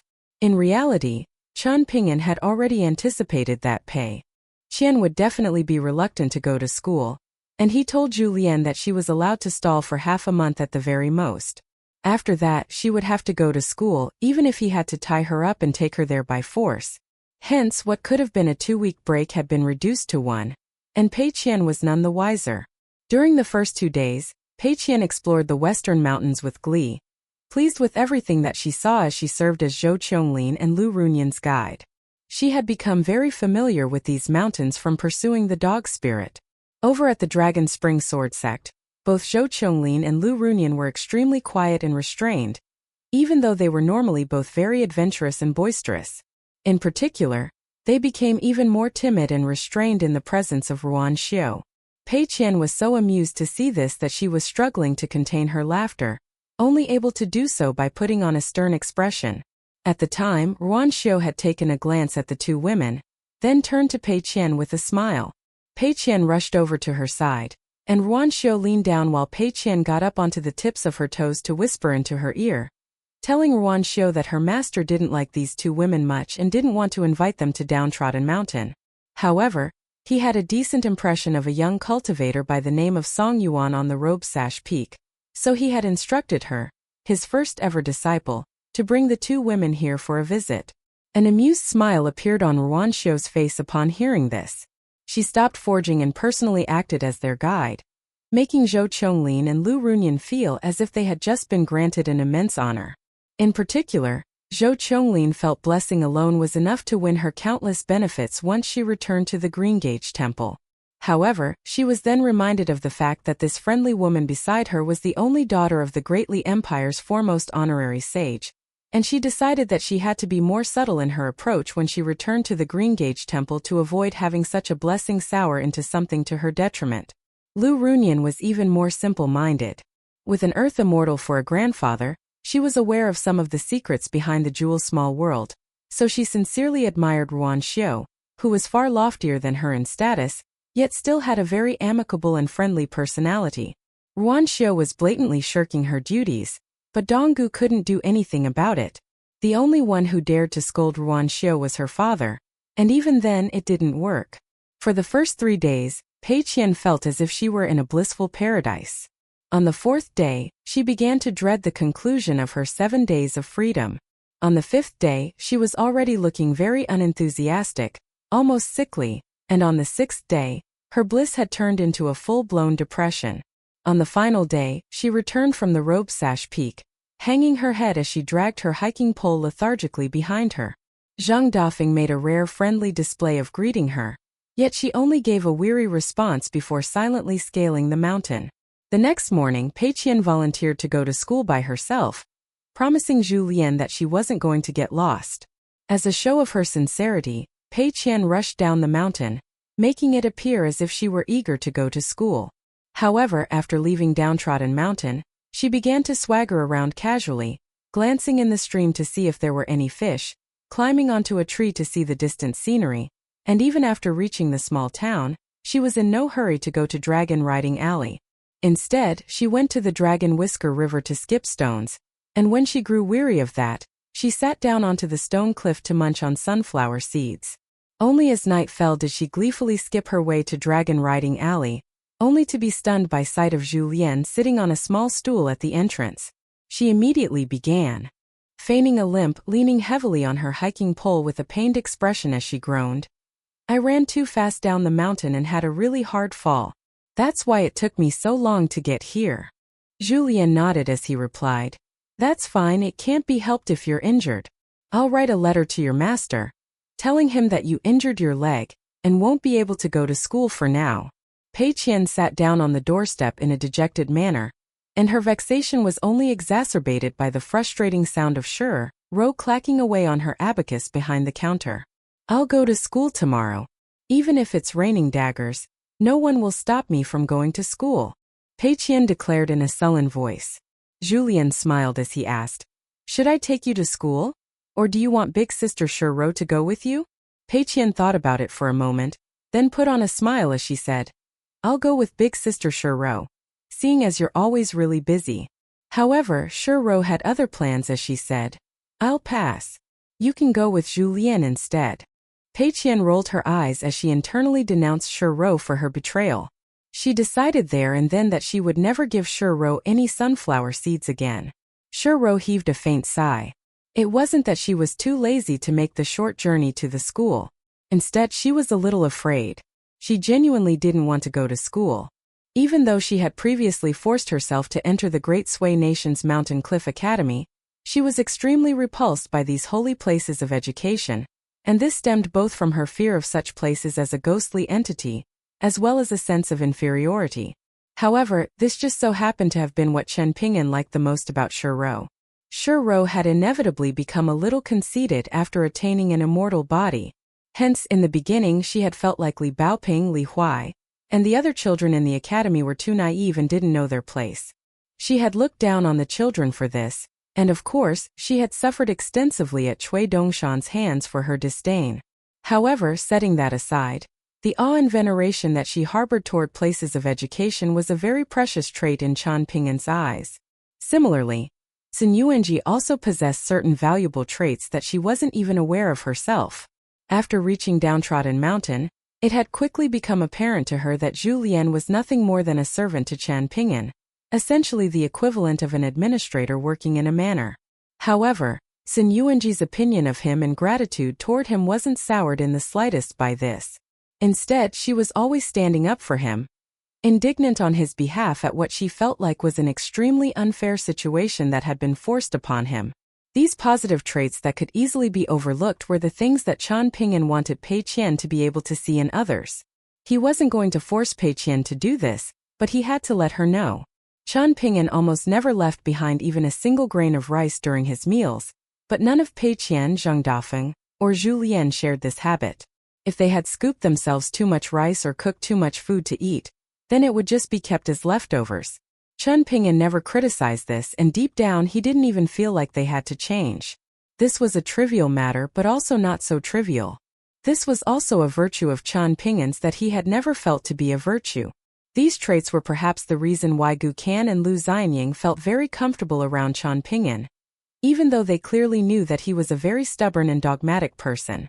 People like Julien and Zheng Dafeng were able to clearly see these qualities, but they never spoke about such matters.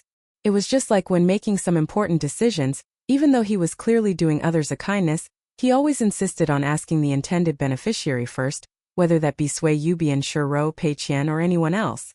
This type of tranquility and even-temperedness was something taught in books, and it wasn't even something that Chen Ping'an had intentionally picked up from others. Instead, it had simply arisen naturally within him from his upbringing and all of the adversity that he had endured. In the end, it was still down to Julien to accompany Pei Qian to school. Early in the morning, Pei Qian crossed her arms with a wooden expression, staring blankly at her precious belongings laid out on her desk. Aside from the bamboo bookcase that she was already carrying on her back, she wasn't allowed to bring any of the items on the table, including her hiking pole, her yellow paper talisman, and her bamboo sword and saber. All of a sudden, the idea of going to school seemed even more detestable. Pei Qian heaved a forlorn sigh, then rose to her feet and opened the door. In this moment, she felt the weight of the world on her shoulders. However, she had secretly stashed away a pocketful of sunflower seeds. Of course, she didn't dare to eat them during her lessons. If the school were to report her misbehavior to Downtrodden Mountain, then there was no way that her master would take her side, especially considering she would clearly be at fault in such a scenario. However, surely there would be some time for leisure, and she would find a secluded place to eat her sunflower seeds by herself. On the way to school, Pei Qian walked through the streets and alleys in a glum silence. All of a sudden, she spotted a white goose, and before she even had a chance to do anything, the goose had already fled in alarm. This improved her mood a little.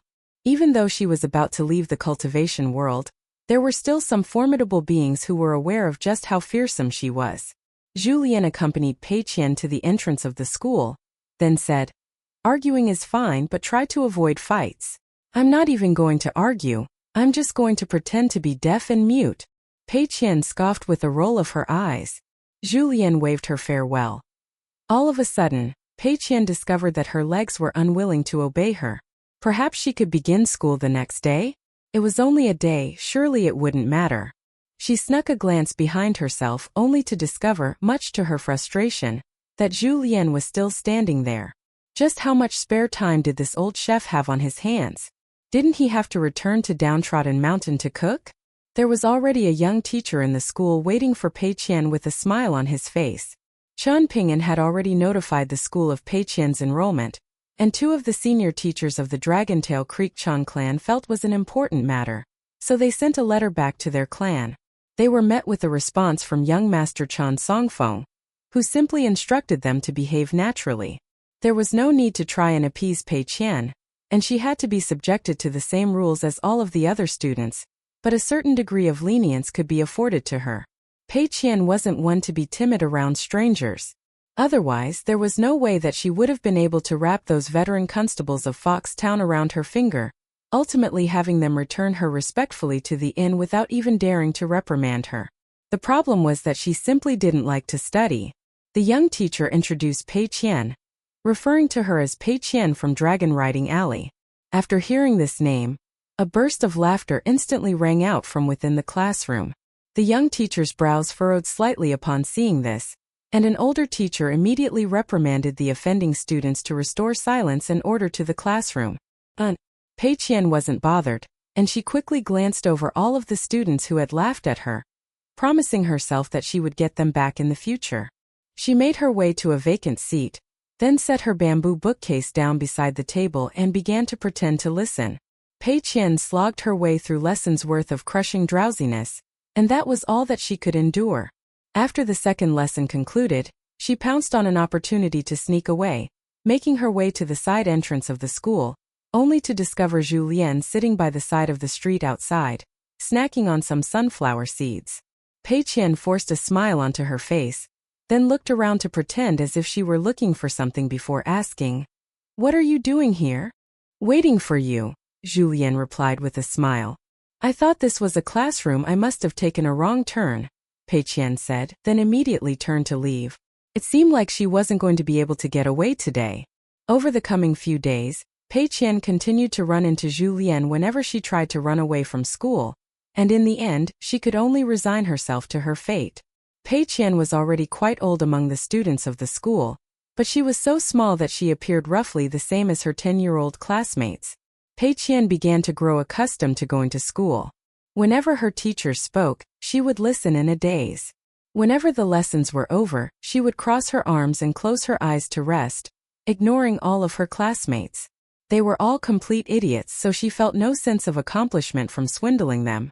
On this day, Pei Qian's mind had begun wandering once again when she suddenly turned to a certain direction. A short while later, a young man in a Confucian robe arrived, accompanied by several senior teachers. The group didn't linger, but Pei Qian noticed that the young man had taken a glance at her.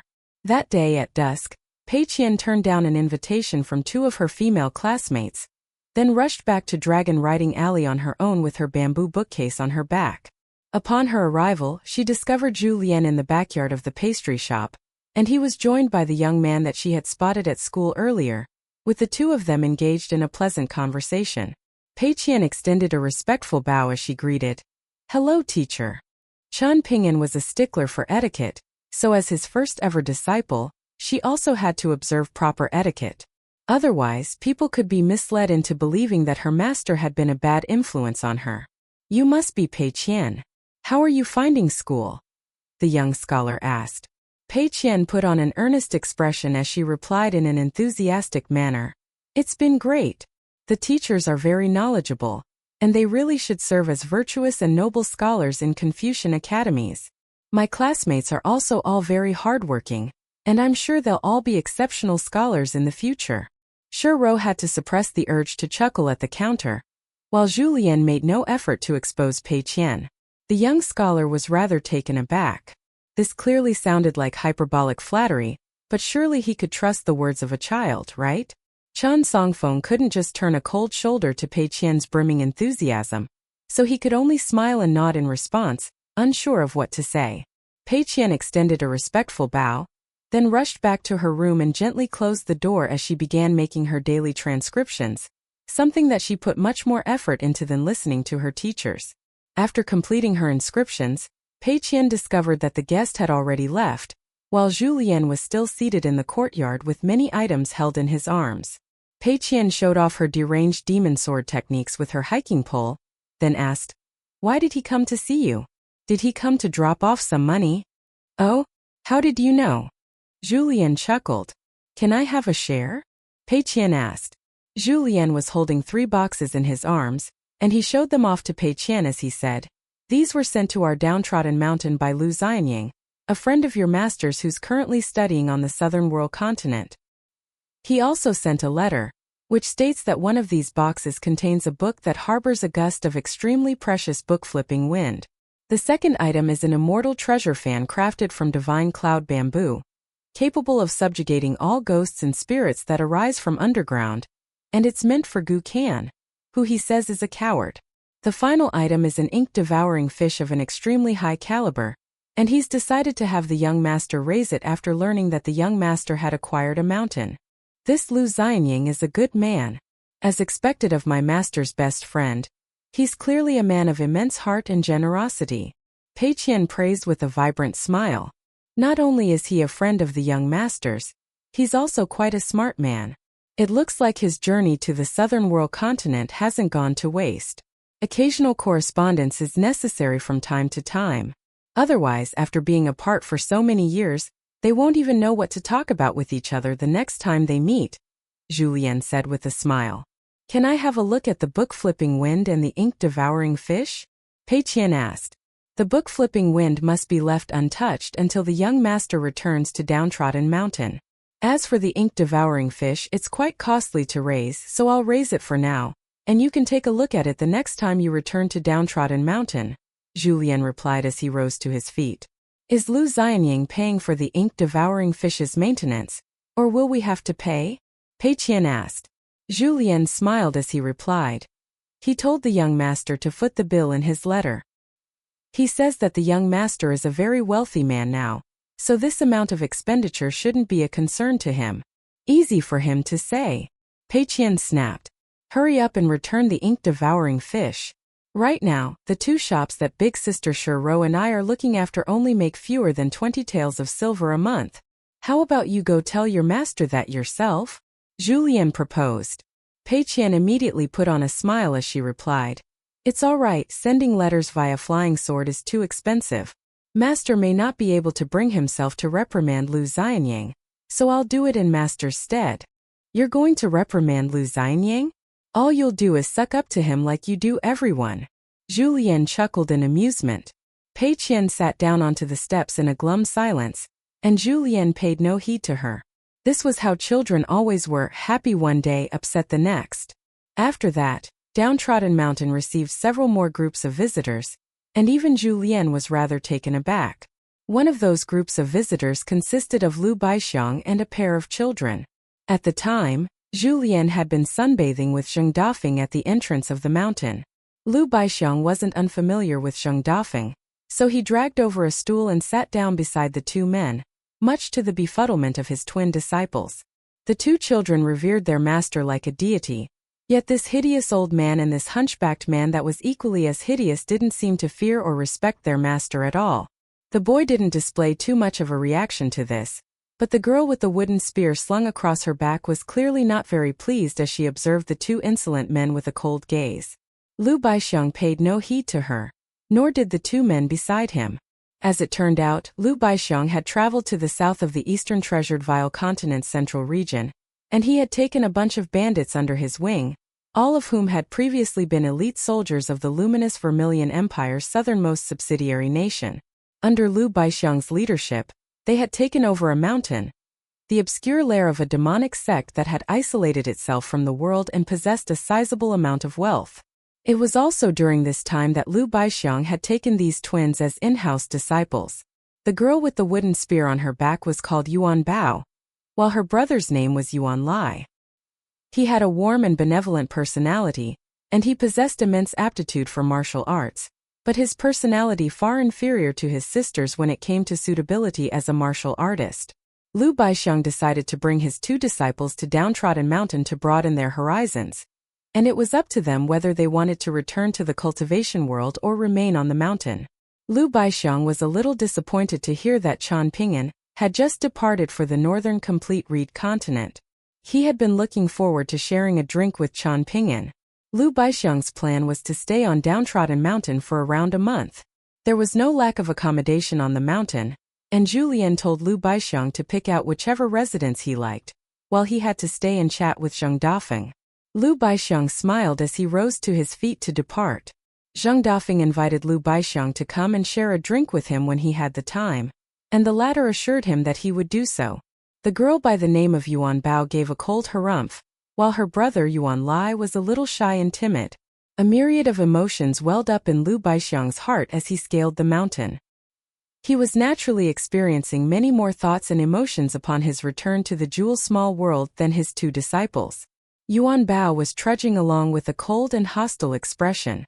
Yuan Lai had always been very afraid of his sister, and he didn't even dare to walk along beside her. Instead, Lu Baixiang was leading the way, with Yuan Bao trailing along behind him, while Yuan Lai brought up the rear. Lu Baixiang continued walking along as he smiled and said, "That old man's name is Zhu Lian. Right now he's a far-roaming tier martial artist." Yuan Bao felt like she had to have misheard him. "As for that hunchbacked man that was ogling you, his name is Zheng Dafeng. When I met him in Old Dragon City, he was a mountain summit tier martial artist, and he was just one step, perhaps even only half a step away from reaching the 10th tier.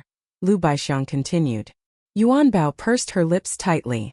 "I didn't tell you this to say that you should be afraid of them, and I don't feel inferior in any way compared with them. I am very confident that I will reach the pinnacle of the martial Tao someday. I just want to tell you that there are many powerful people in this world, so if you want to be able to get away with talking the talk, then you have to be able to walk the walk. Otherwise, you'll be nothing more than a joke. I don't care if you embarrass yourself, and you can even embarrass me here and there. But if you do so too often, I will teach you your place in the world." A determined look appeared on Yuan Bao's face as she declared, "Rest assured, Master, someday, I will be sure to convince you that you made the right decision to take me under your wing." Yuan Lai had to suppress an amused smile. His sister had always been fiercely competitive since a very young age. All of a sudden, Lu Baixiang turned around to look down at Yuan Bao, exerting immense pressure upon her as he said, "I can tolerate just about anything else, but remember this and remember it well. If you encounter someone by the name of Chan Ping'an in the future, make sure to treat him with respect and etiquette." A fine sheen of sweat surfaced on Yuan Bao's forehead as she nodded and replied, "Yes, master." With that, Lu Baixiang's trio settled on Downtrodden Mountain. Due to the absence of the mountain master, Yuan Bao and Yuan Lai's inclusion in the genealogical records would have to be delayed. Lu Baixiang treated this matter the same way as Zhu Lian had, marking down his two disciples as disciples of Downtrodden Mountain. After that, another master and disciple trio arrived on Downtrodden Mountain. It was the blind old Taoist priest, the lame young man with the banner on his shoulder, and the round-faced girl with the nickname of Little Jior. However, The three of them had visited the pastry shop on Dragon Riding Alley first before being led to Downtrodden Mountain by Pei Qian. Internally, the blind old Taoist priest was feeling rather uneasy, and he felt like the journey here had been wasted after learning that Qian Ping'an wasn't on the mountain. However, after speaking with Zhu Lian, he felt much more at ease, and it felt like his future had been secured. At the moment, he still wasn't an honorary elder of Downtrodden Mountain. Instead, he was only considered a guest elder who received a salary, and he was going to be staying at the Berklover shop on Dragon Riding Alley. As for his disciples, they would only receive guest elder status after reaching the middle 5 tiers, but prior to that, Downtrodden Mountain would provide them with some financial support, allowing them to take out loans of reasonable sums. It was both a business transaction and a favor. Even an old blind man like him could see a glorious path ahead for himself and his disciple, and he felt like a blissful man that had just drunk a large bowl of refreshing wine on a hot summer's day. Even as he left Downtrodden Mountain, he felt as if he were on cloud 9. Despite his best efforts at dissuasion, Zhu Lian insisted on escorting them all the way down to the entrance of the mountain. From there, Pei Qian served as their guide back to Dragon Riding Alley. She didn't feel trip was arduous at all, and she had also gotten to reunite with little Bai for a chat. As she departed, she turned to take a glance back at Zhu Lian, only to discover that he was slowly ascending the mountain with his hands clasped behind his back. She scratched her head with a puzzled expression. A young man with a set of blurry facial features had appeared atop the tall building in Zhu Lian's heart. Lotus Flower Blessed Land, capital of the Southern Garden Nation. A tall and fair-skinned young boy was walking through an alley in the rain, holding an old oil paper umbrella above his head. He was going to visit his teacher, Imperial Preceptor Zhongqiu, to borrow some books to read, books that were unique copies that couldn't be found anywhere else in this small world. Zhongqiu had been very candid with him, and told him that it would be down to fate whether he would be able to secure one of the top 3 positions in the imperial examination. After all, he was still too young, and both the emperor and the imperial court still had some doubts. However, he should definitely at least be able to secure a high rank outside the top 3. Hence, he was no longer dedicating all of his time and effort into preparing for the imperial examination. Instead, he had begun reading through many ancient books of a wide range of subject matters. Zhongqiu had given the boy permission to access that part of his private collection after speaking to him about his chances in the upcoming imperial examination. Right at this moment, an acquaintance that the boy hadn't seen in many years stepped into the alley. He was extremely handsome, and there was a smile on his face as he gazed upon the young boy. He had one hand clasped behind his back while gently fanning himself with a folded fan in his other hand. It was Lu Tai, the vastly renowned young master Lu of the Lotus Flower Blessed Land. A bright smile appeared on the young boy's face as he quickly approached Lu Tai. Over the years, Zhongqiu had always displayed a great deal of concern on the odd occasions that Lu Tai was brought up in conversations. He hadn't been seen since leaving the capital city, and to Zhongqiu they shared a very complicated relationship, one in which they were neither friends nor enemies, but it could also be said that they were both friends and enemies. However, to the boy, Lu Tai was an extremely important figure that he admired and respected. "It's been 10 years since we last met, hasn't it, little Qinglang?" Lu Tai mused. Chao Qinglang lowered his umbrella as he extended a respectful bow to Lu Tai, then raised his umbrella above Lu Tai's head as he smiled and said, "I've heard many stories of your feats in the cultivation world over the years, Mr. Lu." Indeed, Lu Tai had truly accomplished some astonishing feats over the past decade. Lu Tai had already united the entire demonic orthodoxy, and his disciples had become either almighty demonic cultivators, celebrated border generals, or imperial preceptors. Not long ago, Lu Tai had issued an official challenge to the most powerful being in this world, Immortal Yuzhani, who was said to have already been on par with Ding Ying. 10 years was not a short time, but it wasn't a particularly long time either, and Lu Tai had certainly been busy over these 10 years. In contrast, Chao Qinglang had been content to study and cultivate in peace, continuing to stay in his ancestral residence throughout the past decade. Lu Tai waved a dismissive hand, indicating that there was no need to hold up an umbrella for him. Chao Qinglang duly obliged, stepping away to hold the umbrella over his own head. There was never any need for excessive courtesy when it came to Lu Tai. The two of them were walking down the street together when Lu Tai smiled and asked, "Do you have any future plans?" Chao Qinglang moved his oil paper umbrella back slightly so that he could look up into the sky as he replied, "I want to leave the lotus flower-blessed land and go see Mr. Chan." "That's not going to be easy," Lu Tai said with a smile. "Reading books alone isn't going to be enough to get you there. And even if you learn Imperial Preceptor Zhong's fist techniques and the scattered immortal mantras that he's gathered for you, it's still not going to be enough. All my lofty aspirations can be achieved in the books that I read," Chao Qinglang replied with a smile. "You certainly resemble him in your naivete," Lu Tai chuckled. A hint of childishness befitting his age finally peeked through as Chao Qinglang asked in a joyful manner, "Do I really resemble him? Is resembling him something worthy of being proud of?" Lu Tai jibed. "Back in his and my hometown, you would be considered to possess exceptional cultivation aptitude, while he only had the potential to become an earth immortal. To put it in simple terms, even if he were to fulfill his full potential, he would only be slightly more powerful than the current so-called immortal Eugenie.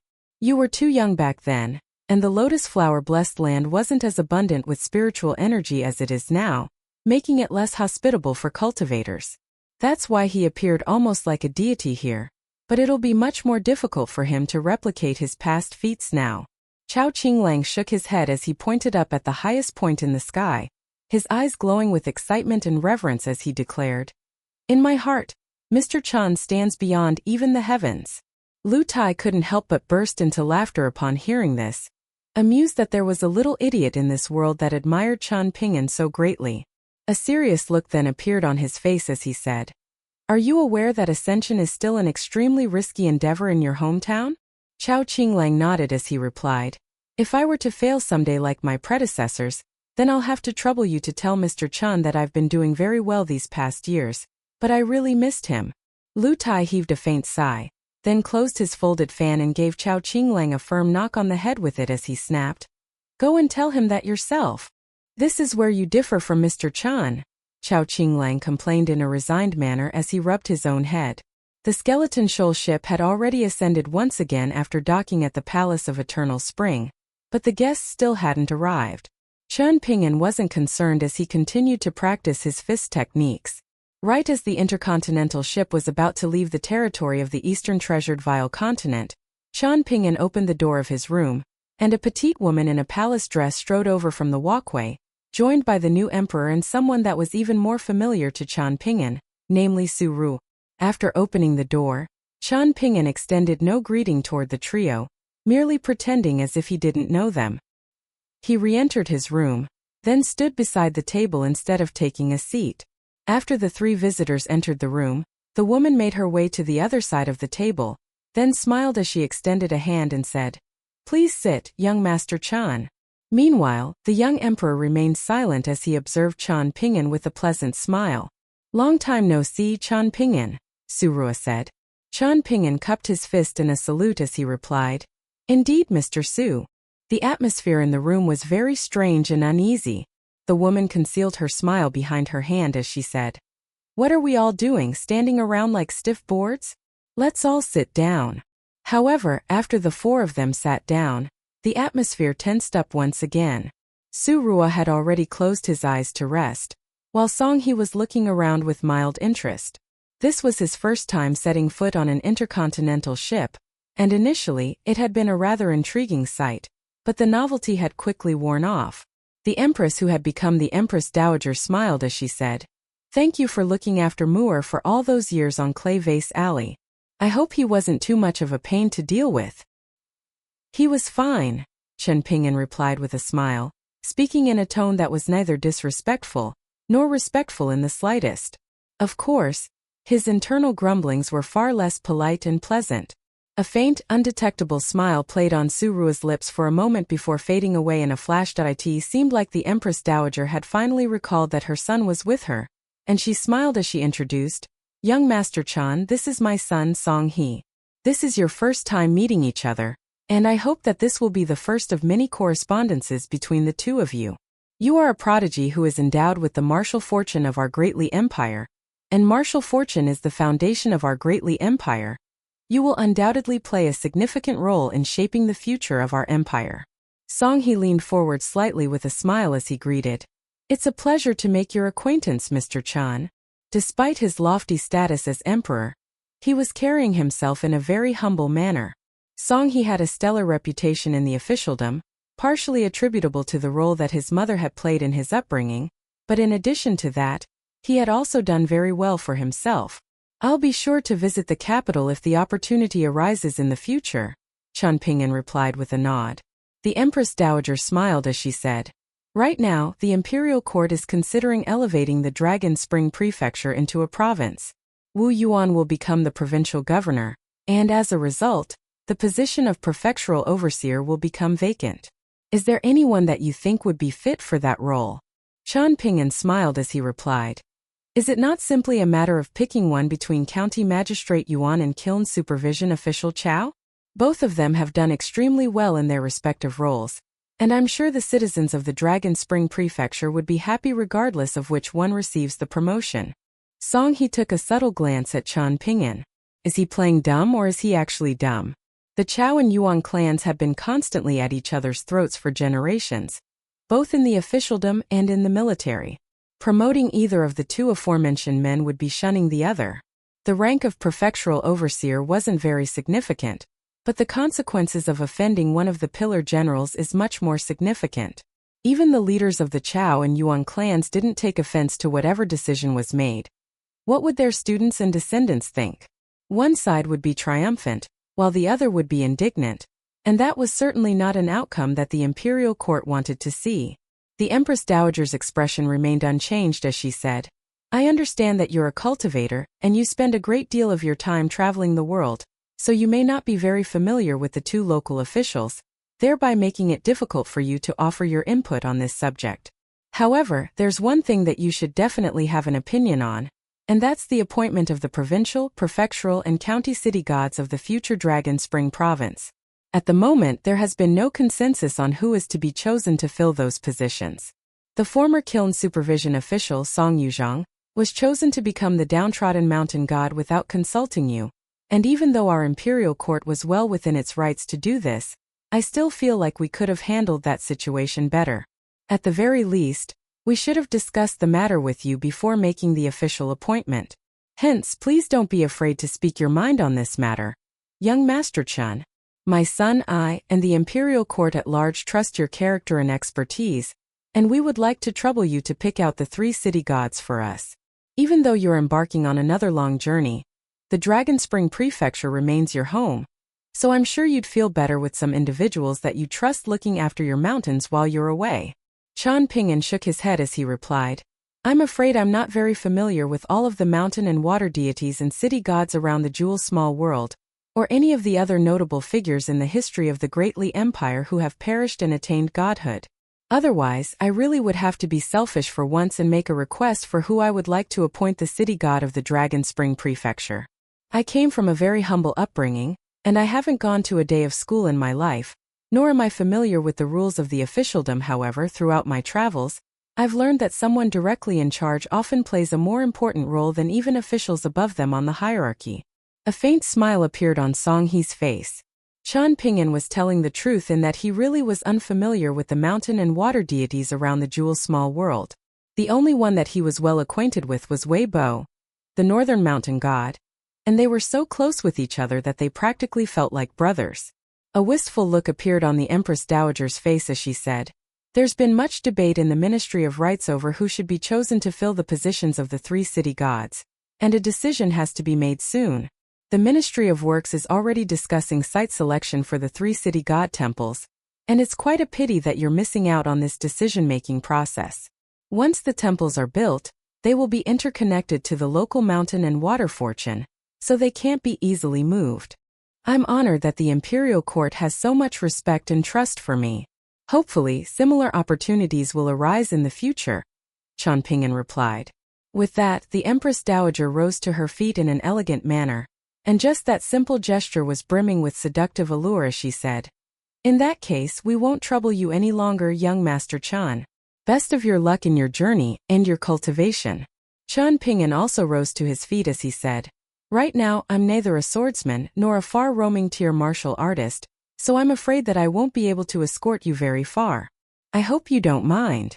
The Empress Dowager nodded reassuringly, then turned to Su Ruo with a smile as she said, "The ship still hasn't left the eastern treasured Vile continent yet, so I'm sure my son and I will be able to enjoy a safe and smooth return journey. I know that you are an acquaintance of young Master Chen's, so why not stay for a while longer to chat?" "No need," Su Ruo replied with a smile and a shake of his head. It was an extremely concise response, not even bothering to provide a reason for his refusal. However, neither the Empress Dowager nor Song He felt this to be offensive. On the contrary, this was the Su Ruo that they had grown accustomed to. In the end, Qian Ping'an escorted the three of them to the railing of the ship, and flying alongside the ship nearby was a massive 6-story vessel. The Skeleton Shoal intercontinental ship was already enormous, yet it was made to appear somewhat slender compared with the gargantuan ship beside it. Somehow, a covered bridge formed by azure mist had been erected between the ships. The bridge was roughly 20 feet wide, and there were celestial maidens dancing around its pillars, giving it the appearance of a covered walkway from the ancient heavenly court. The three of them were able to walk over the bridge as easily as if they were walking over flat ground, and whenever the soles of their shoes came into contact with the blue stone path beneath them, ripples of rainbow light would spread over its surface. Qian Ping'an stood and watched as the immortal-covered bridge was withdrawn by an elderly white-robed cultivator on the other ship.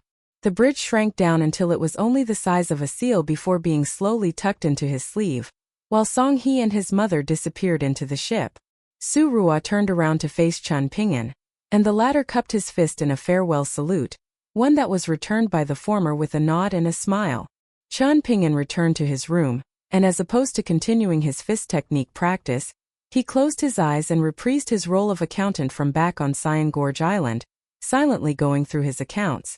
Some things appeared extremely trivial, but they were not so easy to look into as doing so would raise the alarm, thereby giving cause for caution for the other parties involved. However, Qian Ping'an could easily ask Cui Dongshan about some much more significant matters, even if they concerned the secrets of the Song clan's top brass. However, even after meticulous reflection, he decided that there was nothing for him to do but wait.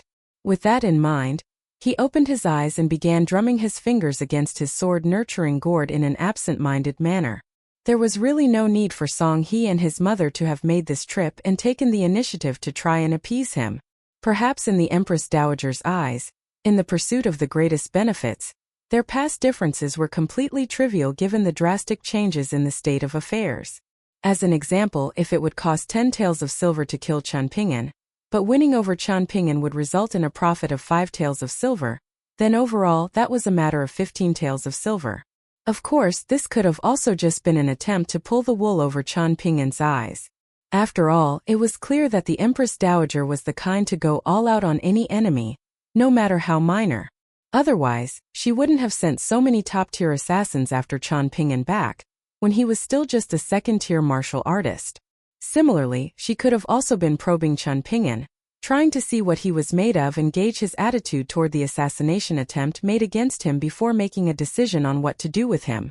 Qian Ping'an's thoughts began to drift, and he thought about many things.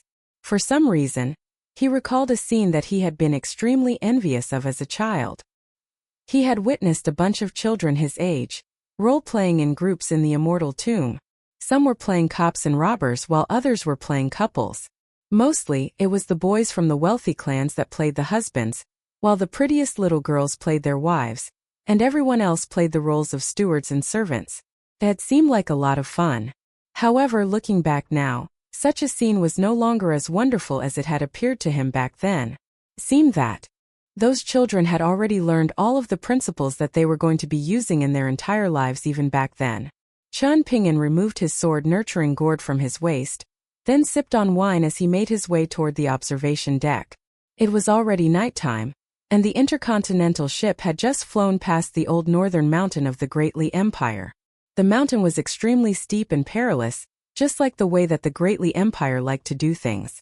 A bright moon was hanging high up in the sky, and Qian Ping'an was peering at the mountain and the moon from afar. With the mountain in closer proximity than the moon, one assumed that the mountain was larger than the moon. However, if one possessed eyes as enormous as the heavens, Then they would see that the mountain was dwarfed by the moon. Inside an opulent room with the most exquisite ground gown from the colorful garment nation draped over the floor, the Empress Dowager poured herself a cup of tea, then suddenly furrowed her brows slightly. Her chair was a little too tall, causing both of her feet to leave the ground. Fortunately, adaptability was her greatest skill in life, and she elevated her own heels even further, gently tapping the tips of her feet against the ground gown as she smiled and asked, "What do you think?" "He seems very stubborn and difficult to get through to," Song-hee replied after some contemplation. The Empress Dowager took a sip of tea, then savored it for a moment, but it wasn't as appetizing to her as the spring tea of the Palace of Eternal Spring. Everything was terrible about that place. It was even quieter than a limbo palace, filled with women who didn't even know how to gossip, and it had been mind-numbingly boring there. However, the tea was the only bright spot, and her only source of enjoyment over that grueling period of time. She took another sip of tea, then began chewing on a tea leaf.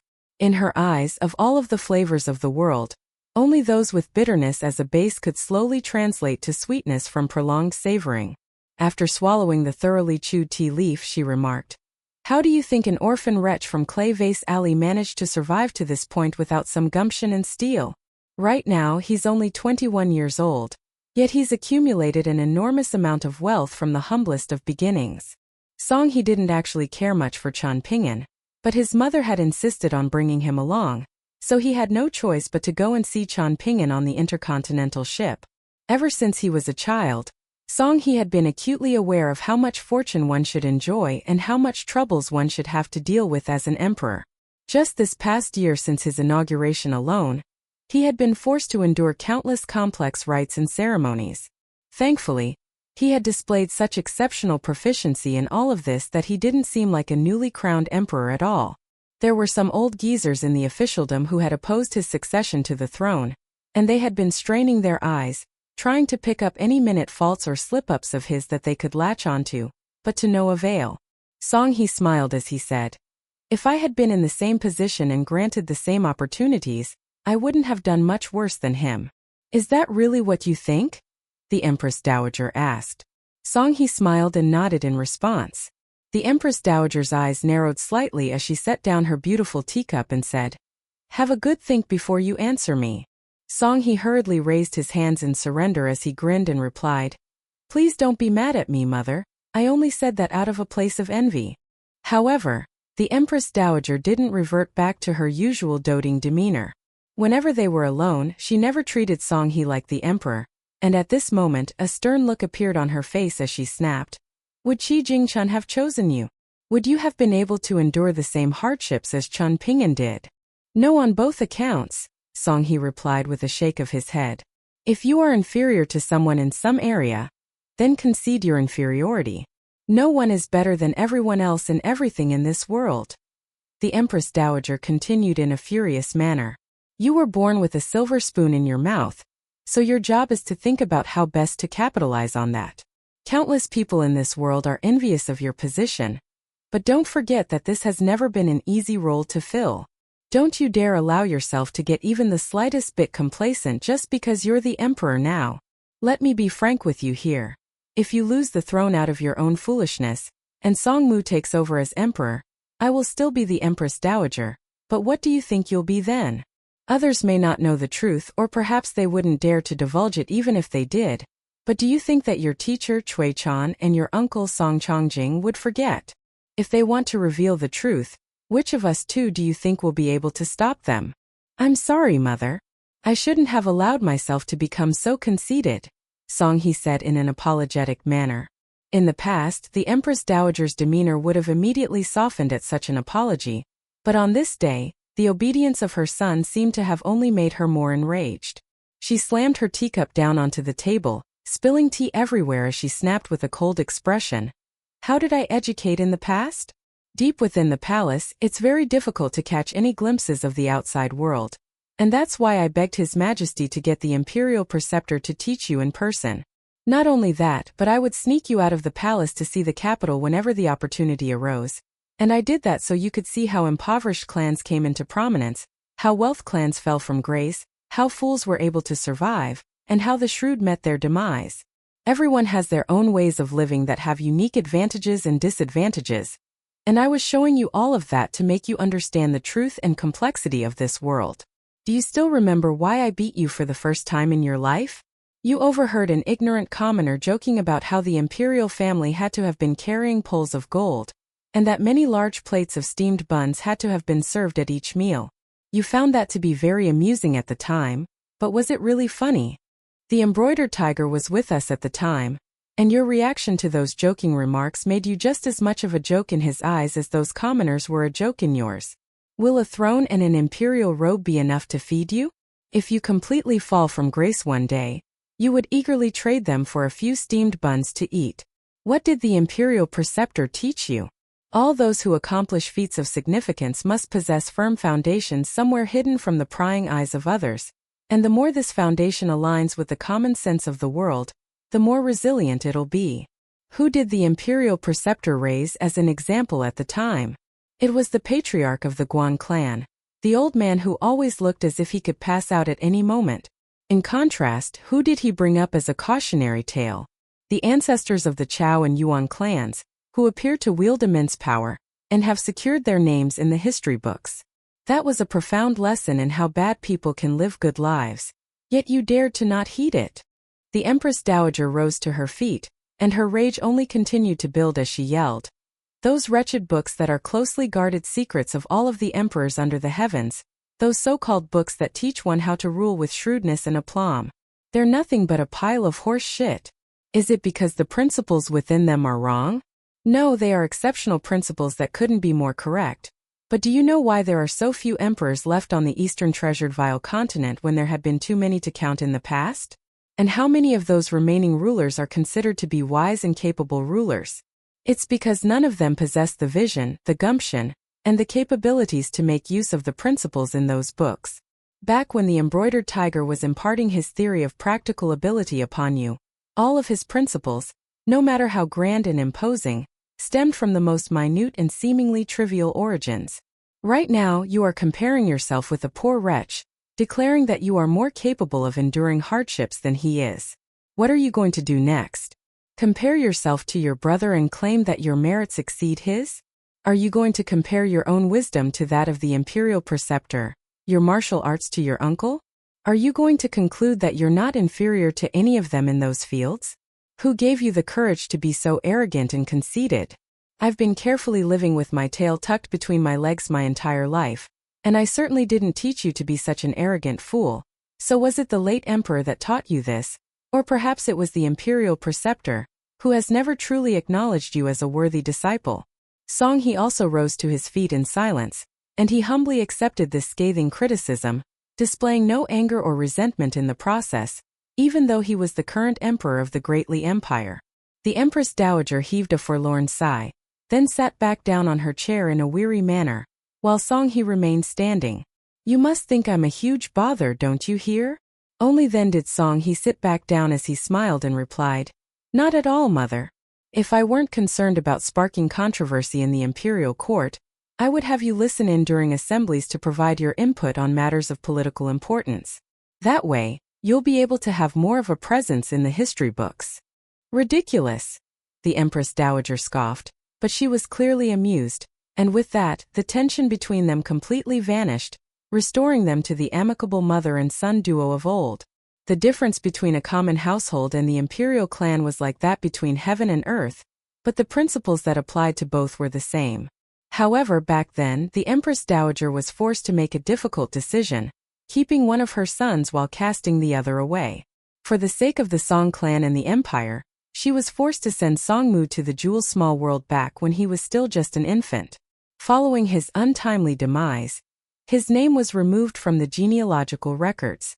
Song Jisin was the eldest son who should have taken on the name of Songmu, but in the wake of his false demise, her youngest son had taken both that name and the status of the eldest son away from him. That was the origin story of Song Jisin of Clay Vase Alley, and after that, Song Yuzhong left the capital to serve as the kiln supervision official of the small town. Following his stint as kiln supervision official, he returned to the capital to report to the Ministry of Rights, and upon his return to the small town, He was killed by that former general of the Lu Empire at the Empress Dowager's behest. His head had been placed into a box and delivered to the late emperor, who had sat in his imperial study for an entire night, reading through a file until daylight arrived. After that came an imperial edict, ordering the Ministry of Rites to arrange Song Yuzhang's appointment as the new downtrodden mountain god. Only the head of his deity statue in the temple was gilded in gold, and that was why he was also known as the Gold Head Mountain God. Over 20 years ago, several elderly individuals in the imperial clan court, which was responsible for keeping the genealogical records of the Song clan, had perished. Several more had perished this year and the year before, and all of them had died from natural causes. The truth was that the previous group had been forced to perish under the late emperor's imperial edict, while the latest group had brought about their own demise, placing their bets on a prince with no foundation to speak of, supporting his claim to the throne just because he was technically the true eldest son. Song he departed, leaving the Empress Dowager to sip tea on her own with a myriad of emotions in her heart. Despite her decision to cast him away, Song Jisun or Song Mu was still her own flesh and blood, so how could she not have some type of emotional attachment to him? Her tears had been filled with eyes as she gazed upon her adorable eldest son, who had been wrapped up in swaddling clothes at the time, and she had murmured to him, "This is all because you're the elder brother. It's all because you were born in the Song clan. It's all because you were unfortunate enough to have been given such a pair of cruel parents."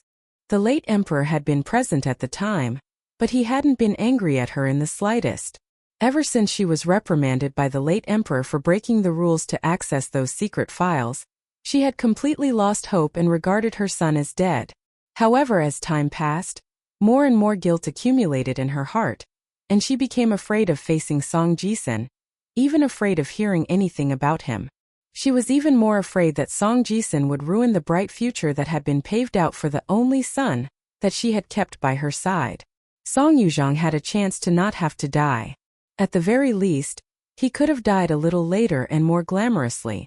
According to the late emperor's initial plans, Song Yuzhang would have first spent a few years in the Ministry of Rites, then assigned to serve as an authority figure in some insignificant place. Essentially, he would have been imprisoned, left to live out his days in peace and prosperity, and following his death, he would have received a glowing posthumous title for his contributions to the Song clan. One had to realize that the covered bridge, the construction of which Song Yuzhang had overseen from beginning to end, concealed the Song clan's greatest scandal. If that scandal had been revealed, then Lakeview Academy would have had significant leverage against the Great Li Empire, and that would have perhaps even hindered the Empire's plans of conquering the entire Eastern Treasured Vile continent. Hence, the late emperor had already been extremely tolerant and benevolent to Song Yuzhang. That was until Song Yuzhang made a grave mistake. Over in the small town, there had already been rumors circulating that Song Jisun was Song Yuzhang's illegitimate son. The rumors had become extremely prevalent, but not only had Song Yuzhang not tried to stamp out these rumors, he had even dared to display emotions similar to fatherly affection to Song Jisun. Deep down in Song Jisun's heart, he certainly resented Song Yuzhang, but at the same time there was a part of him that wished that Song Yuzhang really was his birth father. This had all been clearly recorded in that secret file, and for that, Song Yuzhang had to die, particularly in the wake of his determination not to change his ways even after returning to the Dragon Spring Prefecture as an official of the Ministry of Rites. Hence, even following Song Yuzhang's demise, the late emperor still wasn't willing to let him off the hook. He had allowed the Empress Dowager to sever his head before having it delivered to the capital, following which he appointed Song Yuzhang as the downtrodden mountain god, making the Gold Head Mountain God the laughingstock of the entire new northern mountain. Even though the late emperor had already passed, there was still lingering fear toward him in the Empress Dowager's heart. She loved him dearly, just as she deeply admired and revered him, but she was very pleased that he had died at just the right time. For some women, love was like a cooking condiment. It would be ideal to have the condiment, but it was far from mandatory, and she could always compensate with other condiments and ingredients. The old white-robed immortal who had tucked the immortal-covered bridge up his sleeve earlier stroked his beard as he chuckled. "It sounds like our Empress Dowager is educating her son once again." Su Rua smiled and offered no response. The ship of the Great Li Empire returned south, while the Skeleton Shoal intercontinental ship continued northward. The old man turned his gaze to the north as he asked, "Why was Dong Shuling chosen instead of him? Those who are too kind cannot rule over armies, just as those who are too morally upright cannot be entrusted with wealth," Su Ruo replied with a smile. The old man scoffed in response, making no effort to hide his disdain. Su Ruo rested his hands on the hilts of the swords behind him in a casual and relaxed manner as he cast his gaze toward the distant scenery. At the moment, the ship was passing over a series of rivers that were fanned out like a broom. The old man was the spokesperson for the Mahist main branch after it decided to back the Great Li Empire on the eastern treasured Vile continent. He and Su Ruo had always been on very good terms with one another, but in the wake of the defeat suffered by the latter in his attempt to claim a spot as one of the leading figures of Moism, he had left the Middle-earth Divine Continent and ultimately chosen the Great Li Empire. Their Mahist branch had been joined by a side branch of the naturalist Lu clan at the time, and the two branches had come together instantly, privately constructing the blasphemous white jade capital replica that was capable of trapping and killing immortal tier cultivators. Additionally, that naturalist cultivator had even more snide tricks concealed up his sleeve. He was going to coerce the late emperor of the Great Li Empire into going against the rules of Confucianism to cultivate to the middle 5 tiers, and once he did so, he would retain his intelligence, but be secretly reduced to a puppet. Furthermore, his cultivation base would cease to exist, returning him to a mere mortal. Hence, even if Mountain Cliff Academy in the Great Li Empire's capital or Lakeview Academy in the central region of the eastern treasured Vile continent were to notice that some fishy business had transpired, there would be no leads for them to follow. Only the almighty naturalist Lu clan could have been capable of hatching and executing such a plan. Even the old carpenter with the Luan surname had been completely kept in the dark, remaining oblivious to the plan despite his close proximity to those involved, and that was sufficient testament to the meticulous nature of that Lu clan cultivator, as well as the shrewdness of the Great Li Empire's late emperor. Both Cui Chan and Qi Jingchuan's Mountain Cliff Academy only chose the Song clan after those two branches. The two of them had already turned on each other, but were forced to become neighbors, and it was difficult to say what their respective true objectives were. However, the arrival of Aoyang had completely altered the state of the Great Li Empire, and the entire eastern treasured Vile continent. In the wake of that sword strike from Aoyang, the White Jade capital had been rendered dysfunctional, and the sword formation within would be incapable of activation for the next few decades. As a result, the Song clan had truly been dealt an extremely heavy blow. However, the silver lining on the situation was that Branch Master Lu Chan, who had secretly come to the Jewel Small World, seemed to have given up on the idea of lashing out at the Great Li Empire, choosing to spare the White Jade capital replica in an act of mercy that still confounded many powerful figures in lofty positions to this day. Even if Lu Chan had stepped out of line slightly and struck out at the Great Li Empire in addition to the White Jade capital replica, the sages of the Middle-earth Divine Continent's Confucian Temple wouldn't have intervened. After that, the Great Li Empire's forces accelerated in its southward expansion. It had cost the Great Li Empire immensely to construct the White Jade capital replica, and on top of that, the Great Li Empire had commissioned Luan Chongye and the Mahist mechanists to construct 8 mountain ships, funding the project on credit while also securing funds through a certain secret avenue. It could be said that if the Great Li Empire's southward expansion had been obstructed somewhere, all it would have taken would have been 3 to 5 years of stagnant progress, and the Song clan would have been unable to support the war efforts any longer, even if the Great Li Empire's forces remained largely intact. Hence, the luminous Vermilion Empire definitely hadn't been acting on impulse in its decision to try and stop the Great Li Empire's forces at all costs. Similarly, all of those surrounding subsidiary nations had opposed the Great Li Empire's army with all their might, and that had also been done under the orders and guidance of powerful figures pulling the strings from behind the scenes. Otherwise, the Great Li Empire was clearly an inevitable juggernaut, and anyone could see that any nation that stood in their path would be subjected to heavy defeats, so no one would have been willing to oppose them under normal circumstances. In the past, the old Mahist cultivator had a terrible impression of Cui Chan, thinking it impossible for Cui Chan to live up to his glowing reputation, and that his feats had to have been heavily embellished. So what if he had played the iridescent cloud go manual with the Lord of White Emperor City? So what if he had once been a disciple to the scholarly sage? So what if he were a 12th tier cultivator? He had no background or territory to speak of, and even back on the Middle-earth divine continent, he still couldn't have been considered to have been among the cream of the crop. What could he possibly amount to after being cast out of the scholarly sage's scholarly lineage and scurrying back to the eastern treasured vile continent with his tail tucked between his legs? However, only after the old man had been convinced by Su Ruo to come to the eastern treasured vile continent did the former finally begin to understand what was so remarkable about Cui Chan.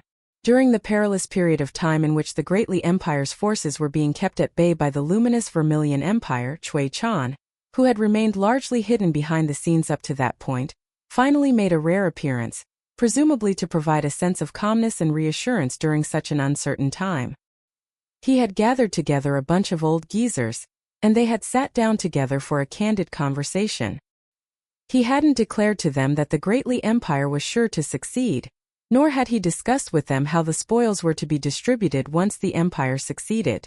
Instead, he merely spoke about every single step of the procedure of advancement that the Great Li Empire's forces were going to follow for the next 10 years, going into such exceptionally fine detail that he was virtually mapping out every single battle that the three branches of the army would fight, including who their opponents would be, where the battles would take place, how many casualties each side would suffer, and the corresponding state of the Great Li Empire's national treasury.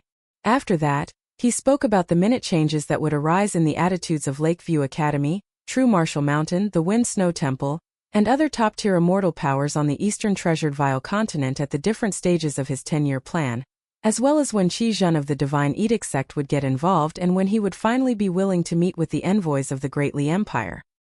He had even predicted the uprisings of nations that the Great Li Empire's forces had already conquered, including the catalysts to these uprisings and how they were to be quelled, as well as what the Great Li Empire was going to gain and lose in those battles. In the end, Cui Chan had told everyone to wait and see, and that they didn't have to make any rushed decisions on whether they believed him and whether to withdraw their backing of the Great Li Empire, or lend it even more of their support.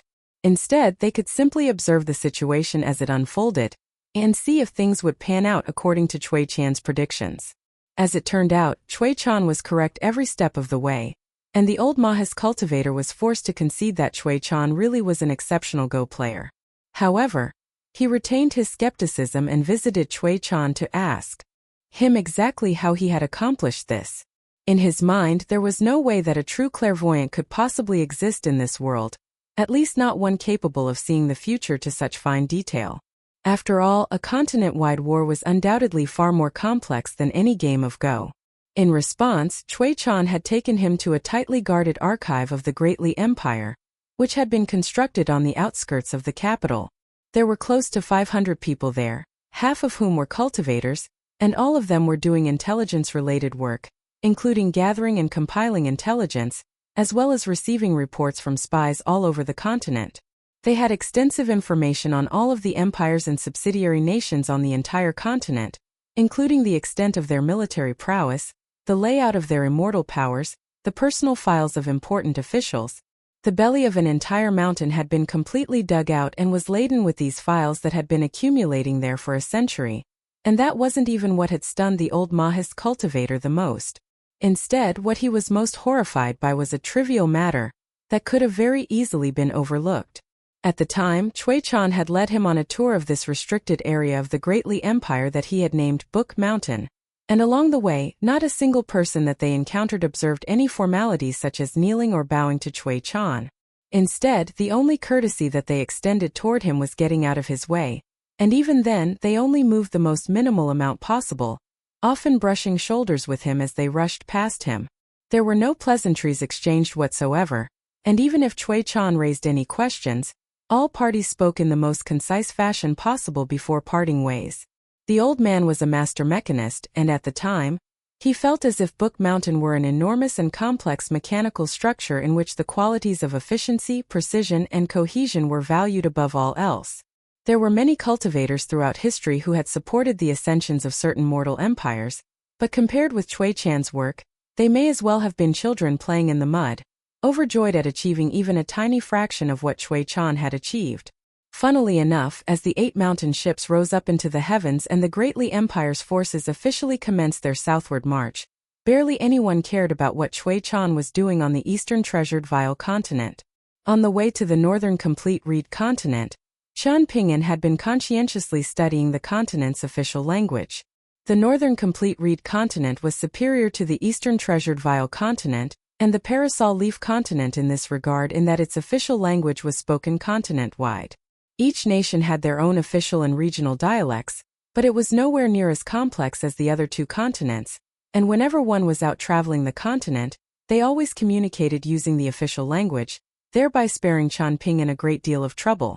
This was something that had proven to be quite a problem for him on Stalactite Mountain, where cultivators of other continent couldn't understand the official language of the Eastern Treasured Vial continent, and if they did, then they would only look down on him for coming from the Eastern Treasured Vial continent.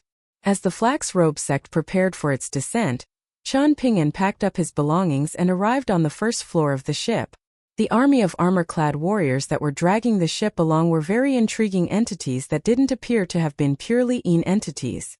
Instead, they were something in between Yin entities and talismanic puppets. Down below was the vast skeleton shoal, and it wasn't a forbidding place abundant with ghostly qi as Qian Pinyin had envisioned. Instead, there were even several places with vibrant and colorful clouds that gave the place the appearance of an immortal paradise. The skeleton shoal mostly consisted of plains and flat shoals, with only the occasional mountain dotting the landscape. Within its territory was a single river that ran from south to north, and unlike the normal winding rivers that one would expect to see, this one ran as straight as a sword, and it barely had any branches, seemingly having been meticulously curated to be this way. The Flax Robe sect ship only had a single immortal shop on board, but it possessed a tremendous amount of stock, and the two most precious items in the hop was a pair of immortal treasures of an extremely high caliber, both of which were broken swords left behind by ancient immortals. Both swords had large sections of their blades curled and blunted, and they had also sustained fundamental damage, eliminating the possibility for them to be restored to their original condition. Otherwise, they would have undoubtedly been pseudo-celestial swords. There was also a story behind the swords. Apparently, they had once belonged to a pair of sword immortal Dao partners from the northern complete reed continent. Hence, the swords were not available for sale individually. Instead, they were strictly to be sold as a set with an asking price of 100 grain rain coins. As a promotion of sorts, Earth Immortal swordsmen could enjoy a 20% discount on the swords, while sword immortals of the upper 5 tiers would receive a 40% discount. The problem was that the price was too steep for Earth Immortals, while for sword immortals of the upper 5 tiers, these swords weren't really worth purchasing. Qian Pinyin naturally wasn't able to purchase these swords, given his tight finances, and even if he did have the money, he wouldn't have purchased something so overpriced anyway. However, he had purchased several small and cheap items from the shop, one of which was an enchanted spirit tool connected to Temper Mountain. It was a porcelain brush washer that was similar to the water bowl in Qian Lingjuan's possession. In the immortal book from Stalactite Mountain, it had been mentioned that Temper Mountain was a renowned site where swordsmen went to settle their differences in battle. Any vendettas that were to be settled on Temper Mountain were bound to be battles to the death, with only the survivor emerging victorious or both sides perishing in battle, and there had been barely any exceptions to this over the past 1,000 years. There was also an antiquated inkstone and a box of 10 imperial stone engravings from the final emperor of a certain fallen empire. When Qian Pinyin tried to pay for the items, the shopkeeper had personally made an appearance, informing him that Wei Bo had instructed him to place anything that Qian Pinyin purchased from his shop on the tab of Cloud Drape Mountain. Qian Pinyin didn't refuse. In fact, he asked the shopkeeper if he could buy a few more things. The shopkeeper had shaken his head with an amused smile, telling Qian Pinyin that Wei Bo had specified that the agreement was to expire as soon as the shopkeeper revealed it to Qian Pinyin. Despite this, Qian Pinyin still thanked the shopkeeper with a smile, and after a conversation, Qian Pinyin learned that even though the shopkeeper ran this shop on the Flax Robe sect intercontinental ship, he wasn't actually a cultivator of the sect. The Flax Robe sect was extremely careful in its selection of disciples, and it was considered a great honor to have one's name inscribed upon the genealogical records of the sect's ancestral hall. Furthermore, the sect's founding father had stipulated that the sect would only have 36 internal disciples and 108 external disciples at a time, so most of the people on the skeleton shoal were actually outsiders like him. The shopkeeper was a very talkative man, and he introduced to Qian Pinyin many of the skeleton shoal's customs and traditions, as well as some rules and prohibitions. While the two of them were chatting with one another, Qian Ping'an suddenly turned to discover two streaks of sword light flashing through the sky in the distance, and each time they clashed, there would be a violent explosion of light. The shopkeeper wasn't alarmed by this at all, and he smiled as he said, "This is a very commonplace occurrence. Those two swordsmen are just getting in some exercise. You can tell this isn't a serious battle from the fact that they're intentionally staying far away from the central region of the Skeleton Shoal. Otherwise, if these two were truly going at each other, then they wouldn't care where their battle took them, even if it were directly above the Flax Robe Sect's ancestral hall. Perhaps they would receive a beating from the Flax Robe Sect cultivators, but that would hardly matter to them, and if they were powerful enough to oppose the Flax Robe Sect's cultivators, then they could even turn it into a three-way battle." Qian Ping'an didn't know what to say to that. The Northern Complete Reed Continent was truly a great place. The Skeleton Shoal Immortal Ferry Station was an important central hub of the Northern Complete Reed Continent's southern region. It was a bustling place where business was thriving, and Qian Ping'an couldn't help but look forward to the future of his own Ox Horn Mountain ferry upon seeing this. As the ship began to approach the ferry station, the more impatient passengers were unable to wait for even a moment as they began flying off the ship en masse. According to the rules, passengers disembarking at the ferry station had to do so on foot, regardless of their cultivation base or status. This rule applied to the Eastern Treasured Vial Continent, the Parasol Leaf Sect, and even Stalactite Mountain, yet things seemed to be different here. Even those who were following the rules were pushing and shoving those ahead of them, and the majority of the passengers were simply disembarking airily atop flying swords, immortal treasures or flying steeds, resulting in a chaotic rabble.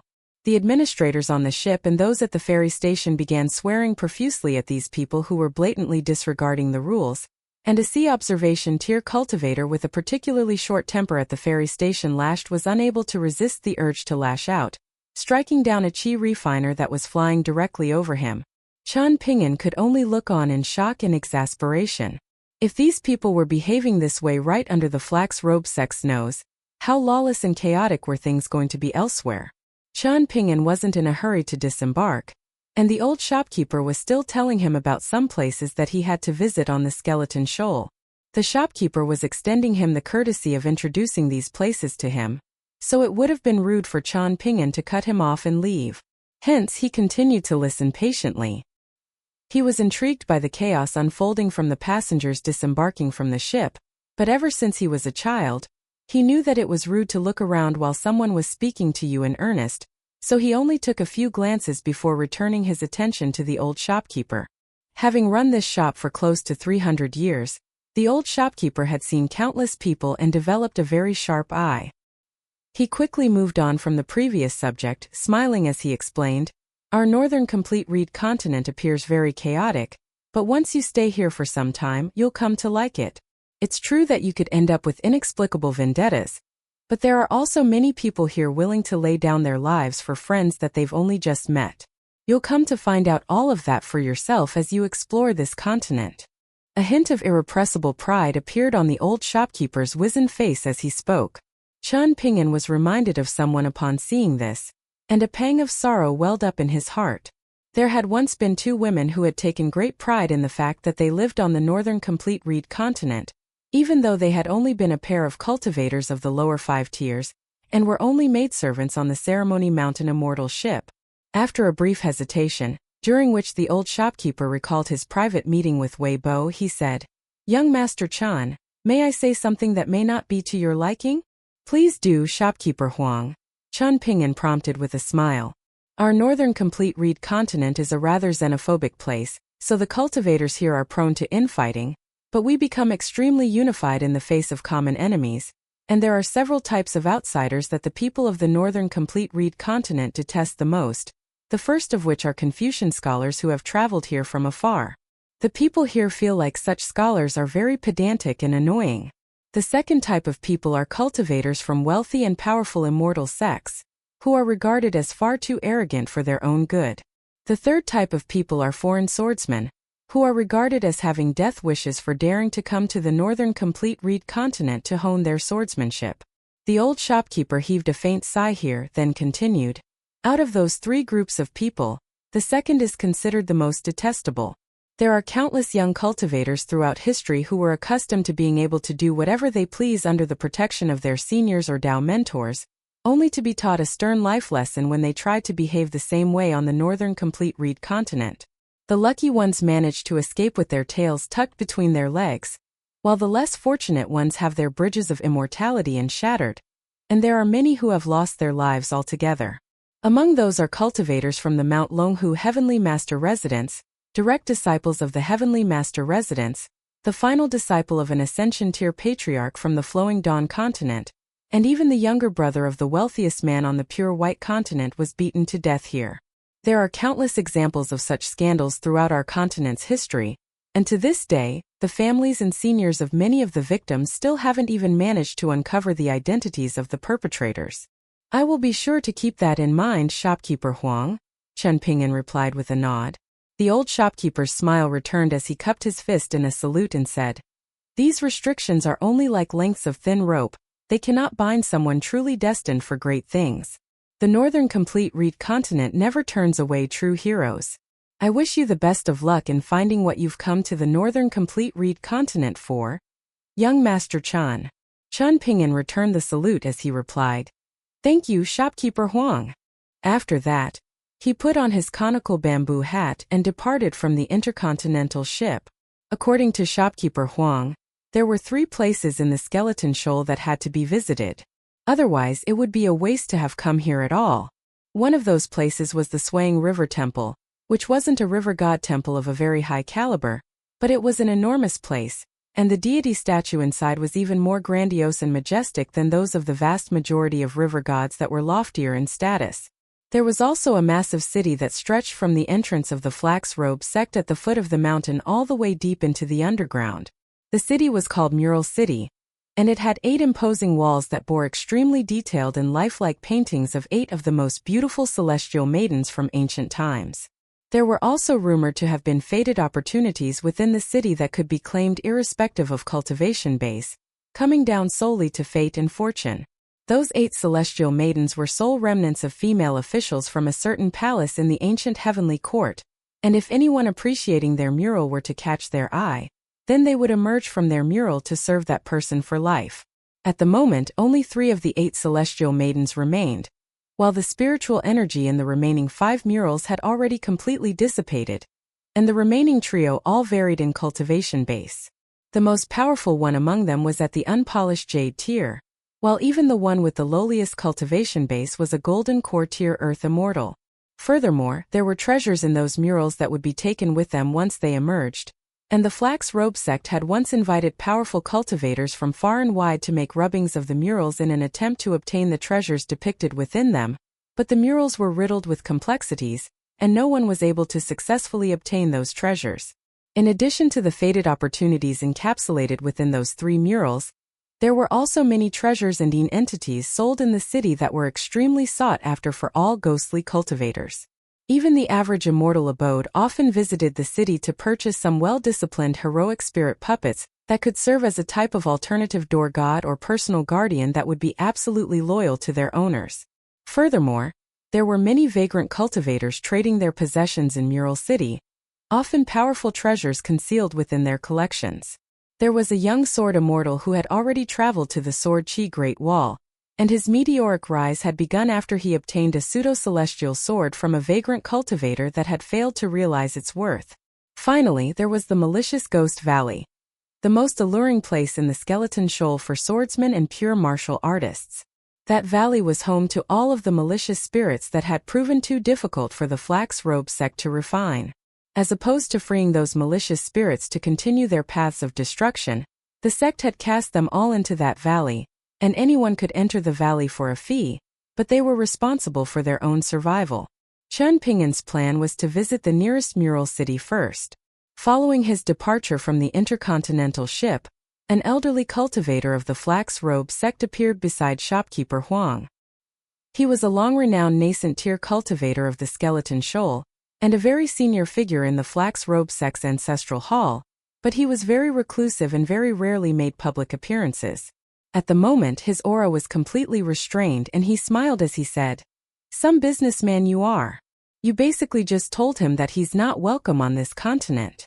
At the moment, Chan Ping'an was the sole owner of roughly a third of the Jewel Small World's mountains, and even the Great Li Empire's northern mountain god had personally made an appearance of his sake, so he had to have fallen into at least one of the three categories of people that shopkeeper Huang had mentioned earlier. If he had a short temper, then perhaps he would have been of the opinion that shopkeeper Huang was intentionally trying to intimidate him. Shopkeeper Huang smiled as he stroked his own beard. Even though his cultivation base was far inferior to that of his nascent tier friend, he remained casual and relaxed as he said, if he were a vain and short-tempered young man, then he wouldn't have been so reclusive during his time on the ship, and he would have already left the ship after hearing about the three noteworthy locations to visit, rather than listen to an old man like me ramble for so long. If he had shown himself to be the type unworthy of hearing my kind-hearted warning, then I wouldn't have issued it. How do you know you're not judging a book by its cover? The nascent tier cultivator asked. Shopkeeper Huang burst into laughter and replied, I'm just a businessman. If I can accumulate a bit of good karma, then that's a win for me. This is why you aren't cut out for business, old man Su. The Flax Robe sect has truly put this intercontinental ship to waste by having you oversee it. You could have easily established a vast network of connections by now, but you've let all of those golden opportunities slip by without capitalizing on a single one. It would have been even more of a waste to send an Earth immortal with hopes of reaching the upper 5 tiers here to while away their days. Besides, is it really a good idea for cultivators to be constantly dealing with interpersonal affairs? The nascent tier cultivator sneered. Shopkeeper Huang pretended not to have understood what the nascent tier cultivator was implying as he rested his elbows on the railing to look out at the scenery of his homeland. His constant travels on the intercontinental ship allowed him to see countless pieces of scenery from all over the world, but ultimately, he was still most fond of the scenery of his home. He grinned as he said, Don't treat me like a trash can, I'm not going to stomach any of your complaints. The nascent tier cultivator wasn't bothered, and a thought suddenly occurred to him as he asked with furrowed brows, What's the deal with the Jade Tablet sect? Why have they moved their lower sect to the eastern treasured Vile continent? In the wake of Du Mao's demise, the Parasol Leaf sect is only just barely holding itself together.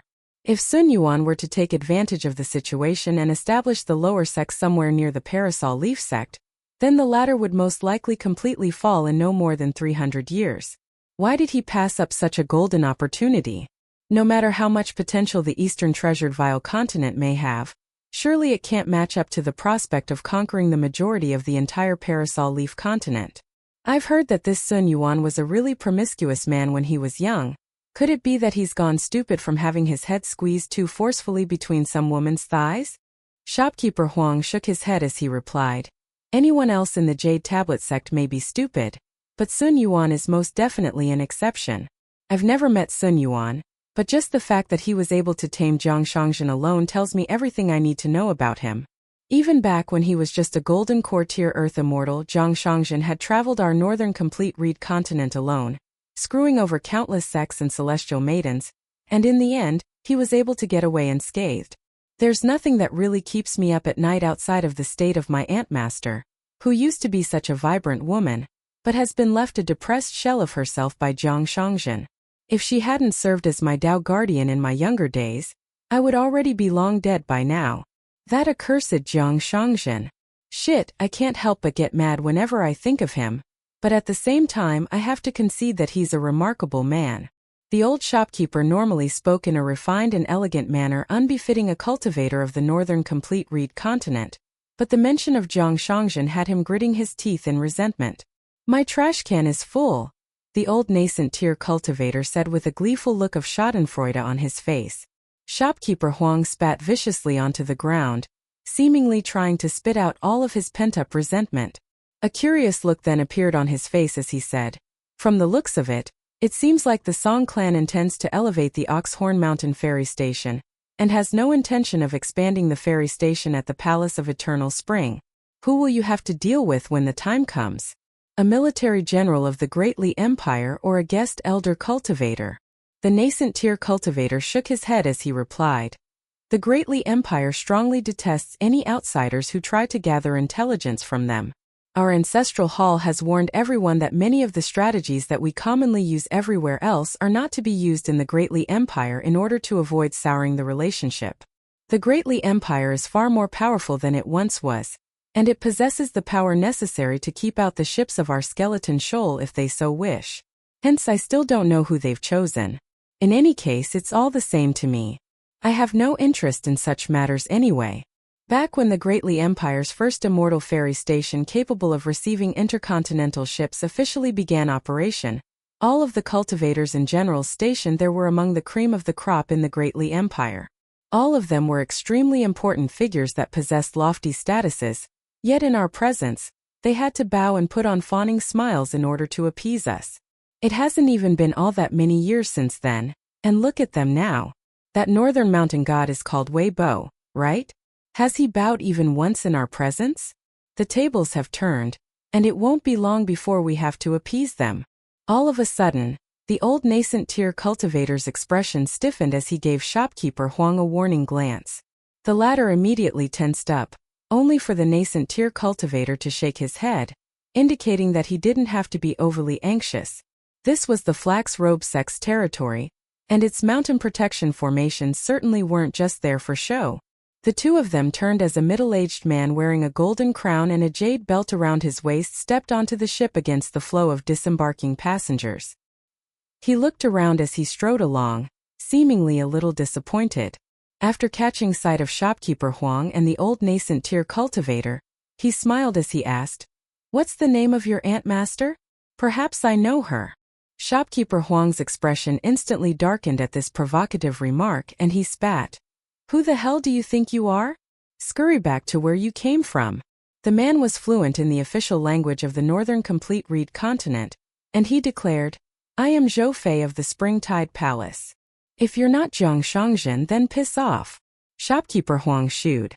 The middle-aged man pondered his own identity for a moment, then smiled as he said, "All right, I'll be pissing off then." With that, he really did turn to depart. Shopkeeper Huang turned to the nascent tier cultivator, still looking rather tense and apprehensive, and he asked, "Was that a nascent tier cultivator as well?" The old nascent tier cultivator pointed a finger upward. Shopkeeper Huang remained relatively composed despite his situation, stroking his own chin as he mused, "Perhaps I should go and hide in your ancestral hall for a month or so. If a battle really does take place, I'll be sure to pay for the damages. Having said that, seeing as we go way back, can you give me a 20% discount?"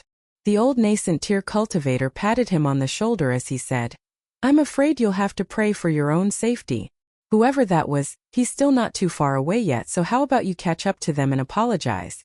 You're a businessman, so surely there's no shame in bowing down to someone more powerful than you. If that man really has the guts and the power, then let him strike me down where I stand." Shopkeeper Huang spat in disdain. All of a sudden, the old nascent tier cultivator reached out to make a pinching motion with his index finger and thumb, seemingly trying to catch something, but he reacted just a split second too late. A vibrant green willow leaf was hovering right in front of shopkeeper Huang's heart, and a voice rang out from the ship's railing. "You've already used up all of your goodwill with me. Keep running your mouth and my willow leaf won't stop there next time." The leaf then vanished in a flash.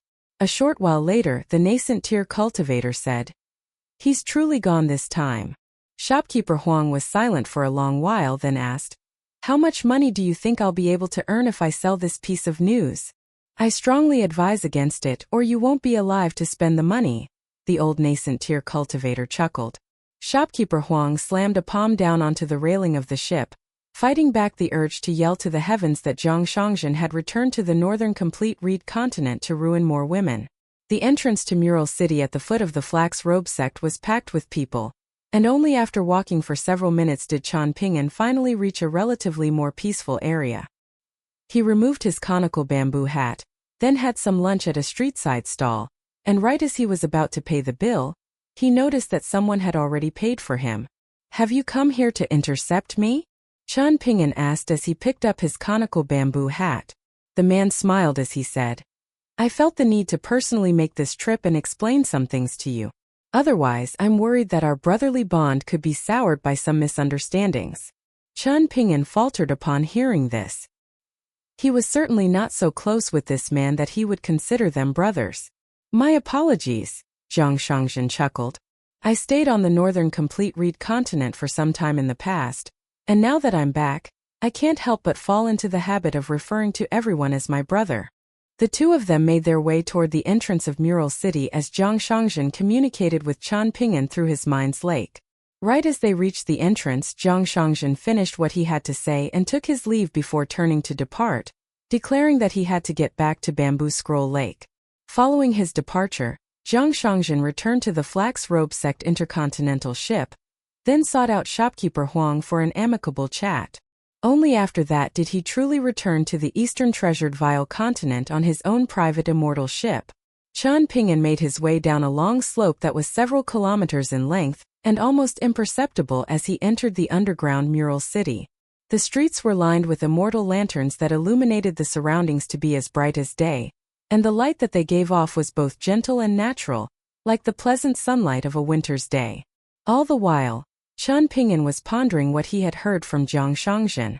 Right at this moment, a woman clutching a porcelain vase quickly rushed past him, and he quickly sidestepped her, continuing onward without a second thought. To his surprise, the woman collapsed to the ground and began bawling her eyes out, while the porcelain vase laid shattered beside her. Qian Ping'an leaned back slightly, instantly backtracking to the woman's side before slapping her across the face, leaving her in a daze. With another slap, her cheeks were left burning with pain. At this point in her well-rehearsed sequence, she should have thrown her arms around Qian Ping'an's legs and begun demanding that he pay for her shattered vase. But she didn't dare to continue bawling as she turned to her group of accomplices on the side of the street with a timid expression. She felt like surely she couldn't have just been slapped twice for nothing, and she was thinking that her accomplices should swarm the man and demand that he at least pay a couple of snowflake coins. Besides, this authentic flowing dawn vase that was worth 3 lesser heat coins was worth 2 taels of silver on its own. In the end, all she received was a kick from one of her accomplices, who demanded that she pay the 3 taels of silver for the broken vase. The woman protested that it was only 2 taels of silver, only to receive another kick to the face as the leader of her accomplices declared that the extra tael of silver would serve to make up for their travel expenses. After that, the group of men departed without so much as a backward glance at the woman. One of them had ordered a bowl of wonton soup from the same stall that Qian Ping'an had dined at earlier, and he was the one who had deemed Qian Ping'an to be an easy target. Even as blood came trickling down from the corner of the woman's lips, she hurriedly pulled out a large piece of cloth from her sleeve, then gathered up the porcelain shards before scurrying away. There were many people walking along the street, and if she were to get in the way of the wrong people, then she would be on the receiving end of more than just a few kicks and slaps. She departed from the entrance of Mural City and made her way into an alley, where there was a small house, at the entrance of which was plastered with some faded door gods and couplets. She wiped the blood from her face and smoothed down her clothes, then forced a smile before entering the courtyard, where there were 2 children playing inside. She closed the gates, then made her way into the kitchen to cook up a meal, heaving a faint sigh to herself at the sight of the thin layer of rice left at the bottom of the jar. After cooking up a meal that could only have been described as modest at best, her 2 children suddenly rushed into the kitchen, and the older one was ecstatic as he held up a pair of snowflake coins to her. "Look, mother. I found these 2 coins at the entrance of the courtyard. Did the door gods spit them out?" The woman was instantly rooted to the spot. Where had these 2 snowflake coins come from? Those who were wealthy had no interest in pranking her family. She was far from physically alluring, and her 2 children were also completely ordinary, so who could have left those snowflake coins there? Qian Ping'an made his way out of the alley as he murmured to himself, "This is the only time I'm doing this. From now on, there's no need for me to know the stories of others." He turned to see 2 children running out into the alley behind him with all their might, joyous yelling to themselves that they would be able to eat tonghulus every day from now on. A faint smile appeared on Qian Ping'an's face, and a hint of warmth surfaced in his eyes as he compromised, "All right, maybe I'll do it one more time." For some reason, after making a decision to stick his nose into someone else's business one more time, he suddenly felt as if the entire world had opened up to him, and that only in this state could he truly go anywhere that he pleased. Previous chapter. Mural City was roughly equivalent to Red Candle Town in size, but its streets and alleys were rather disorderly, varying haphazardly in width, and most of them were quite crooked. Furthermore, there were very few tall buildings and manors here. In addition to the many small shops in the city, There was also no shortage of street-side stalls, and many of the merchants were verbally advertising their wares, resulting in a noisy and chaotic environment. There were also traveling salesmen squatting by the side of the street with their hands tucked up their opposite sleeves, displaying no interest in whether the passers-by on the streets purchased their wares. There were many stories about the origins of Mural City, and particularly the murals that depicted the female officials of the heavenly court. As for the true origins of the city and its murals, that was a closely guarded secret of the Flax Robe sect. Qian Ping'an walked along for around 15 minutes at a leisurely pace, following a large group of people that had also come here to see the murals. Before long, he arrived before one of the murals, which was over 100 feet tall and presented a stunning sight to behold.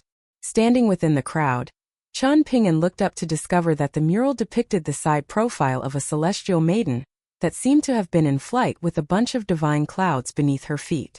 There was a portable inkstone strapped to her waist, something that had become rather uncommon in the present day, and the celestial maiden's eyes were as bright and animated as those of a living person's, perhaps due to the light that illuminated the area, or perhaps due to the spiritual energy harbored within the mural.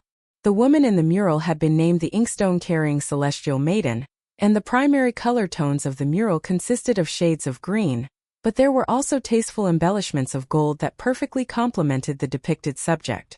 At a rough glance, the mural appeared to have been quite simple and plain, but upon closer inspection, one would discover that every single crease in the celestial maiden's clothes, all of her accessories, the lines of her skin, and even her eyelashes had been etched out in stunning detail. The painter responsible for these murals had to have been a truly outstanding artisan. Qian Ping'an's mastery of the Northern Complete Reed Continent's official language was currently rudimentary at best, so he could only understand bits and pieces of the conversations taking place around him. Over the past several thousand years, 5 of the 8 pieces of fortune imbued within these murals had already been claimed by their fated beneficiaries. Furthermore, once a celestial maiden emerged from her mural and chose a master to serve, the mural would instantly become fated and lose its spiritual energy. Hence, those 5 murals had been covered using secret techniques unleashed by powerful cultivators that had been invited here from the Flowing Dawn continent by the Flax Robe sect to prevent them from being tarnished by the elements. The tourists who came here mostly did so to appreciate the stunning beauty of the depicted celestial maidens, and of course, the same applied to Qian Ping'an. He was already here, so he may as well take a look. However, most of his attention was focused on the small inkstone hanging from the celestial maiden's waist. The ancient characters for the word flash were etched onto the inkstone, and Qian Ping'an only recognized them thanks to the ancient characters in the authentic death-avoiding book given to him by Li Shisheng, many of which had already become lost to the majestic world. There was a shop near the mural that sold replicas of the mural for different prices. The most premium replicas cost 20 snowflake coins for a piece that was only the size of a human head, but they truly were exquisite, resembling the mural in both form and essence. Hence, he decided to purchase 2 of them, planning to keep one for himself while giving the other one to Julien as a gift. Julien had told him that when it came to making a collection, quality always trumped quantity. The shop was being managed by a young boy and a young girl, the latter of which was quiet and aloof, while the former was very bright and attentive. Upon noticing that Qian Ping'an had expressed an interest in purchasing 2 of the most expensive mural replicas in the shop, he gave Qian Ping'an a grand introduction to a picture book that contained 5 pieces of the same premium quality, stored inside a bright red wooden box.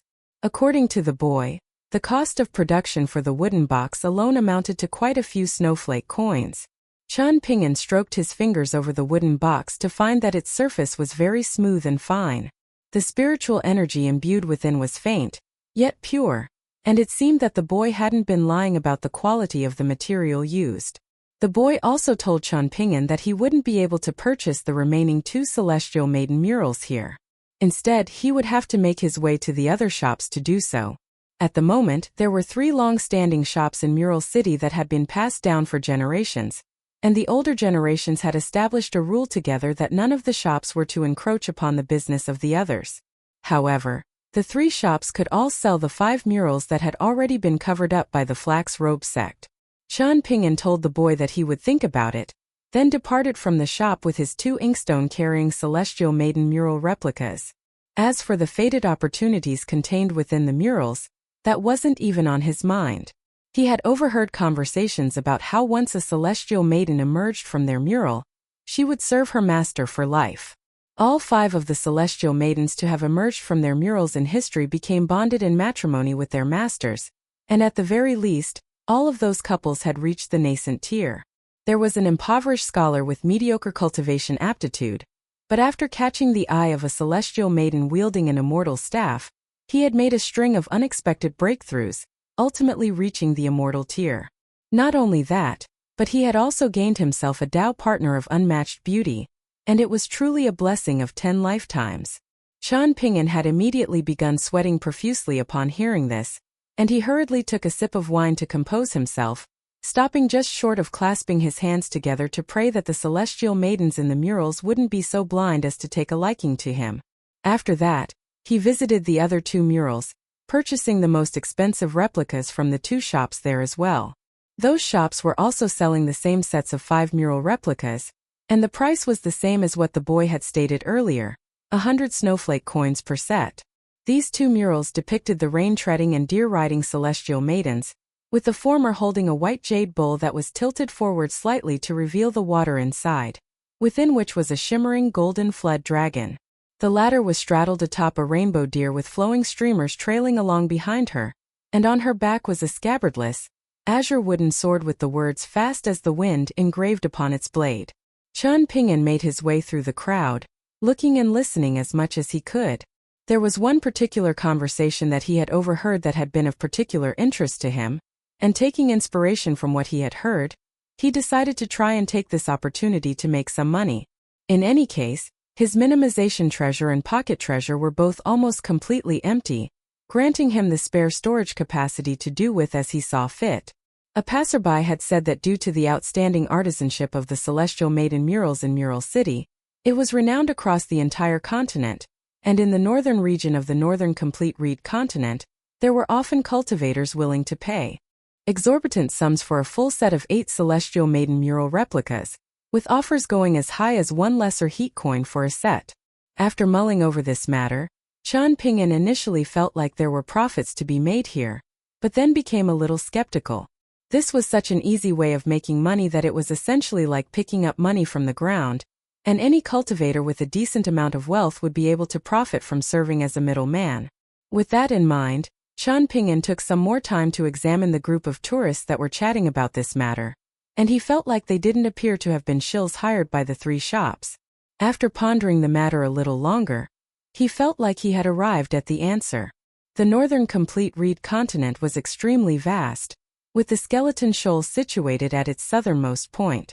Traveling by immortal ship was quite expensive to begin with, and whether the Celestial Maiden mural replicas could be sold for a high price was dependent on how much the buyer desired them, so the price was undoubtedly going to be quite volatile and luck-dependent. Additionally, one also had to consider how many sets of those mural replicas could be supplied by the 3 shops at a time. If the number was too few, then it wasn't worth the ordeal. Given all of those discouraging factors, this suddenly didn't seem like such an easy and reliable money-making method. Of course, it was possible that the shops here had arranged secret avenues through the flax robe sect to sell their wares to the north.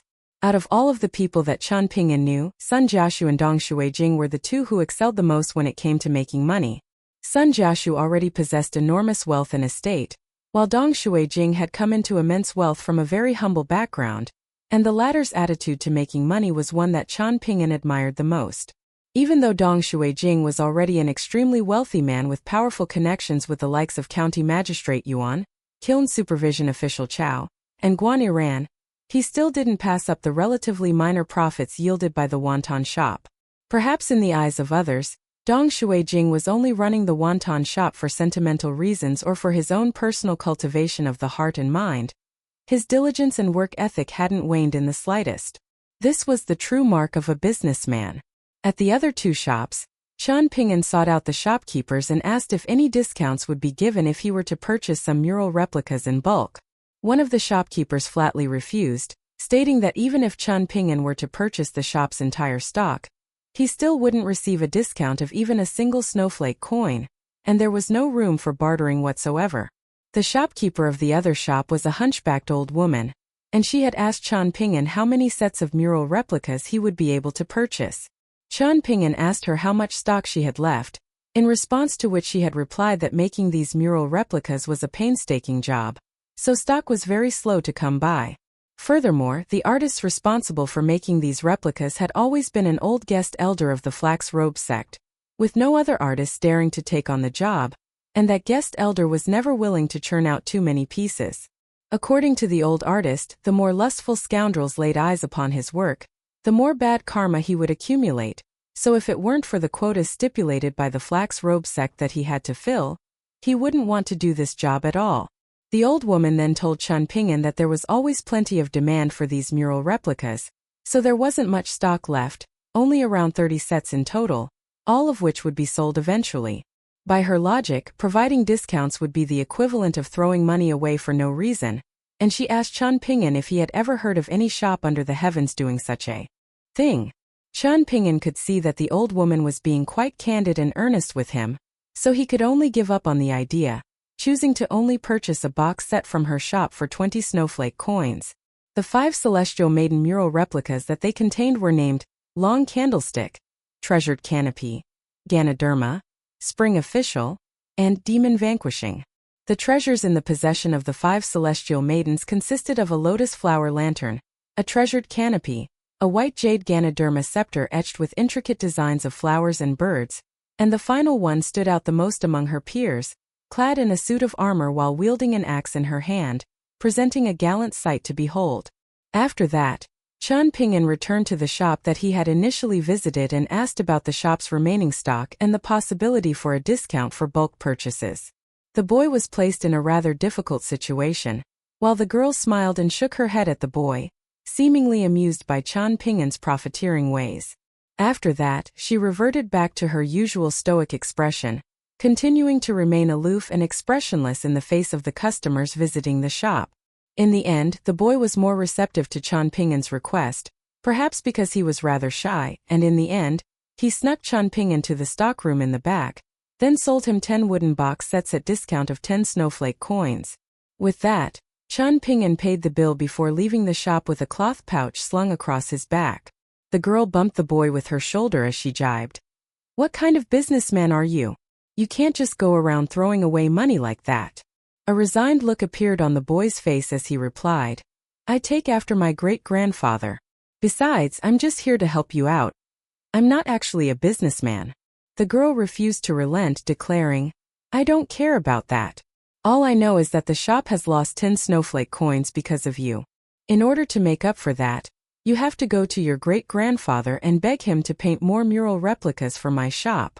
The boy smiled as he nodded and replied, "You can count on me. I don't know if anyone else can convince him, but my great-grandfather adores me the most, so I'm sure he'll be happy to fulfill my request." "Did you tell that customer to be careful before he left?" the girl suddenly asked. There are many types of people from far and wide in Mural City, and that collection of box sets that he's carrying with him is not a small sum of money. Outsiders like him are most prone to being picked on around these parts, and there are no lows that some people won't stoop to in order to swindle others out of a quick copper coin. Given how insistent he was in his bartering, it looked like he would have been content to stay at our shop as an employee if you hadn't agreed to give him a discount. On top of that, his accent clearly indicates that he's an outsider, and it's very apparent that he's not very wealthy, so there's even more reason for him to be careful. The girl was very aloof and quiet when it came to doing business, but she was never stingy with her words when it came to the boy, and it seemed that beneath her detached exterior was a kind heart. The boy faltered slightly upon hearing this, then slapped a hand to his own forehead as he exclaimed, "I forgot." The girl glowered at him in disapproval as she hissed, "Then hurry up and go after him. You're a direct disciple of the Flax Robe sect who's about to embark on a journey outside of the sect. How could you still be so forgetful and lacking in maturity all the time?" "What about the shop?" the boy asked. "I've been here ever since I was a child, and during that time you've barely come to help me at all. What do you think is going to happen? The shop will spontaneously collapse in your absence." The girl scoffed. With that, the boy rushed out of the shop, then sought out Qian Ping'an before quietly relaying the girl's message to him. All right, thank you for coming after me, Qian Ping'an said with a smile. The boy waved a dismissive hand, yet right as he was about to rush back to the shop, Qian Ping'an asked, "Can I ask you something?" The boy immediately stopped in his tracks as he nodded and replied, "Go ahead.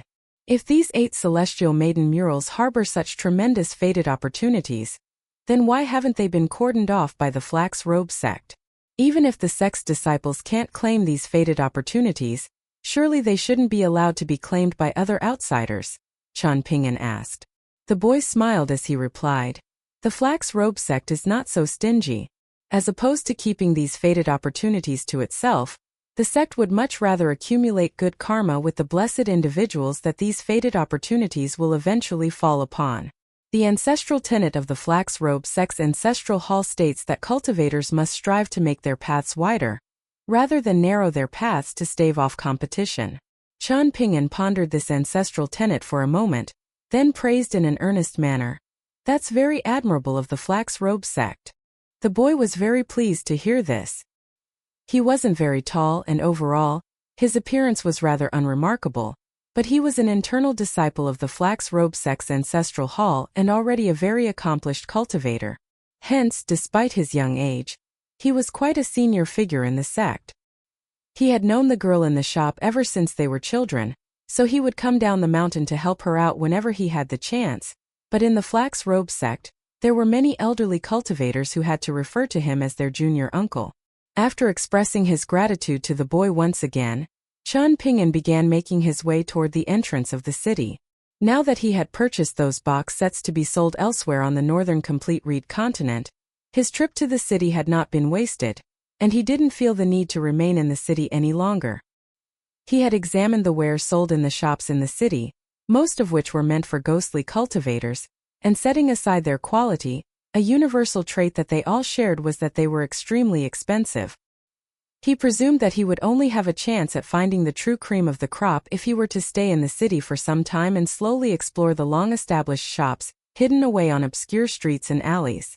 However, Qian Ping'an had no intention of staying to try his luck, nor did have any interest in purchasing spirit puppets from the city as servants, so he was planning to travel to the Feng River God Temple, which was roughly 300 kilometers away from the Flax Robe sect. After emerging from Mural City, Qian Ping'an took a glance up at the Flax Robe sect, which was concealed within the clouds and mist on the mountain summit, and was reminded of Peace and Tranquility Mountain on the Parasol Leaf continent. The foot of the mountain was packed with people, while the mountain itself was practically deserted in comparison, given that it was home to only 36 internal disciples and 108 external disciples. It reminded Qian Ping'an of his own downtrodden mountain, which was also home to far too few people. However, Qian Ping'an was also concerned about the possibility that a second Guqin could emerge once more people came to the mountain. Even if that second Guqin only put him through half the ordeal that the original Guqin had, that would still serve as a massive headache. Qian Ping'an removed his sword-nurturing gourd to take a sip of wine, then adjusted the cloth pouch on his back and cast away his train of thought as he continued on his journey on foot, intentionally restricting the pace of his breathing and the depth of his footsteps to match those of the average fifth-tier martial artist. The River God Temple was very easy to find. All he had to do was reach the bank of Feng River, then go northward from there. The malicious Ghost Valley was situated to the northeast of the temple, so he wouldn't have to go out of his way to get there. The Feng River was extremely wide, stretching into the distance with no end in sight, and its water was deep and calm. There were no bridges on the river, and apparently this was because the river god didn't like having people walk over his head. Hence, the river had many docks and boats out of necessity. Qian Ping'an took a rest at a small dock and drank a bowl of the local gloomy tea. Generally speaking, river water was considered a terrible option for brewing tea, yet the gloomy tea here was brewed with water collected from the river, and the tea was very sweet and refreshing, most likely due to the abundance of water fortune in the Feng River. It was also due to this abundance of water fortune that the banks of the river were extremely lush and lined with massive reed marshes. At the moment it was early winter, yet the plant life still retained a green tinge and was home to many water-dwelling birds. Along the way, Qian Ping'an occasionally spotted some traveling cultivators that were accompanied by armor-clad spirit servants. Despite their heavy and bulky appearance, their footsteps were very light, barely making any sound at all, much like the master martial artists of the small subsidiary nations on the eastern treasured Vile continent. The Een spirit puppets were all clad in suits of premium armor that were etched with Taoist runes and glowing, crisscrossing golden and silver lines. Furthermore, almost all of the imposing Een spirits wore visors over their faces, and their exposed skin was dark green in color. The contrasting cultures of the northern complete reed continent and the eastern treasured Vile continent were on full display. Compared with the cultivators of the eastern treasured Vile continent, who were always very cautious and restrained when traveling through large ferry stations, the cultivators of the northern complete reed continent were much more free-spirited and uncaring of those around them. It occurred to Chan Ping'an that Pei Qian would most likely fit right in here. Chan Ping'an asked for 2 more bowls of gloomy tea, not because he was so thirsty that he needed to drink 3 bowls of tea, but because the stall charged 1 snowflake coin for 3 bowls of tea, and the price didn't change even if you drank only 1 or 2 bowls. Chan Ping'an was in no hurry to move on anyway, so he sipped on his tea in a leisurely fashion. Most of the dozen or so tables at the tea stall were occupied, all by people who were resting here. Around 50 kilometers away from this place was a set of ancient ruins. There, on the bank of swaying river, was an ancient iron ox that was laying on the ground. Its origins were unclear, and it was close to an immortal treasure. It hadn't been taken in by the swaying river god to consolidate the river's water fortune, nor had it been claimed by any cultivators of the Skeleton Shoal. There was once an earth immortal who had attempted to take the ox, but things had turned out terribly for them. The river god had turned a blind eye and hadn't intervened to try and stop the earth immortal, but the water of swaying river had suddenly risen up in turbulent waves, sweeping up the earth immortal and drowning them alive. No one had dared to touch the incredibly heavy iron ox since then. Chan Ping'an had just finished his 2nd bowl of tea when an altercation broke out between some customers and a stall employee over why 4 cups of tea cost 2 snowflake coins. The shopkeeper was a lazy-looking man, and was looking on with schadenfreude as his own employee argued vehemently with the table of customers. The man was resting on the greasy counter in front of him, sipping on some wine while snacking on a dish of fresh water celery growing on the bank of swaying river. Previous chapter. Next chapter.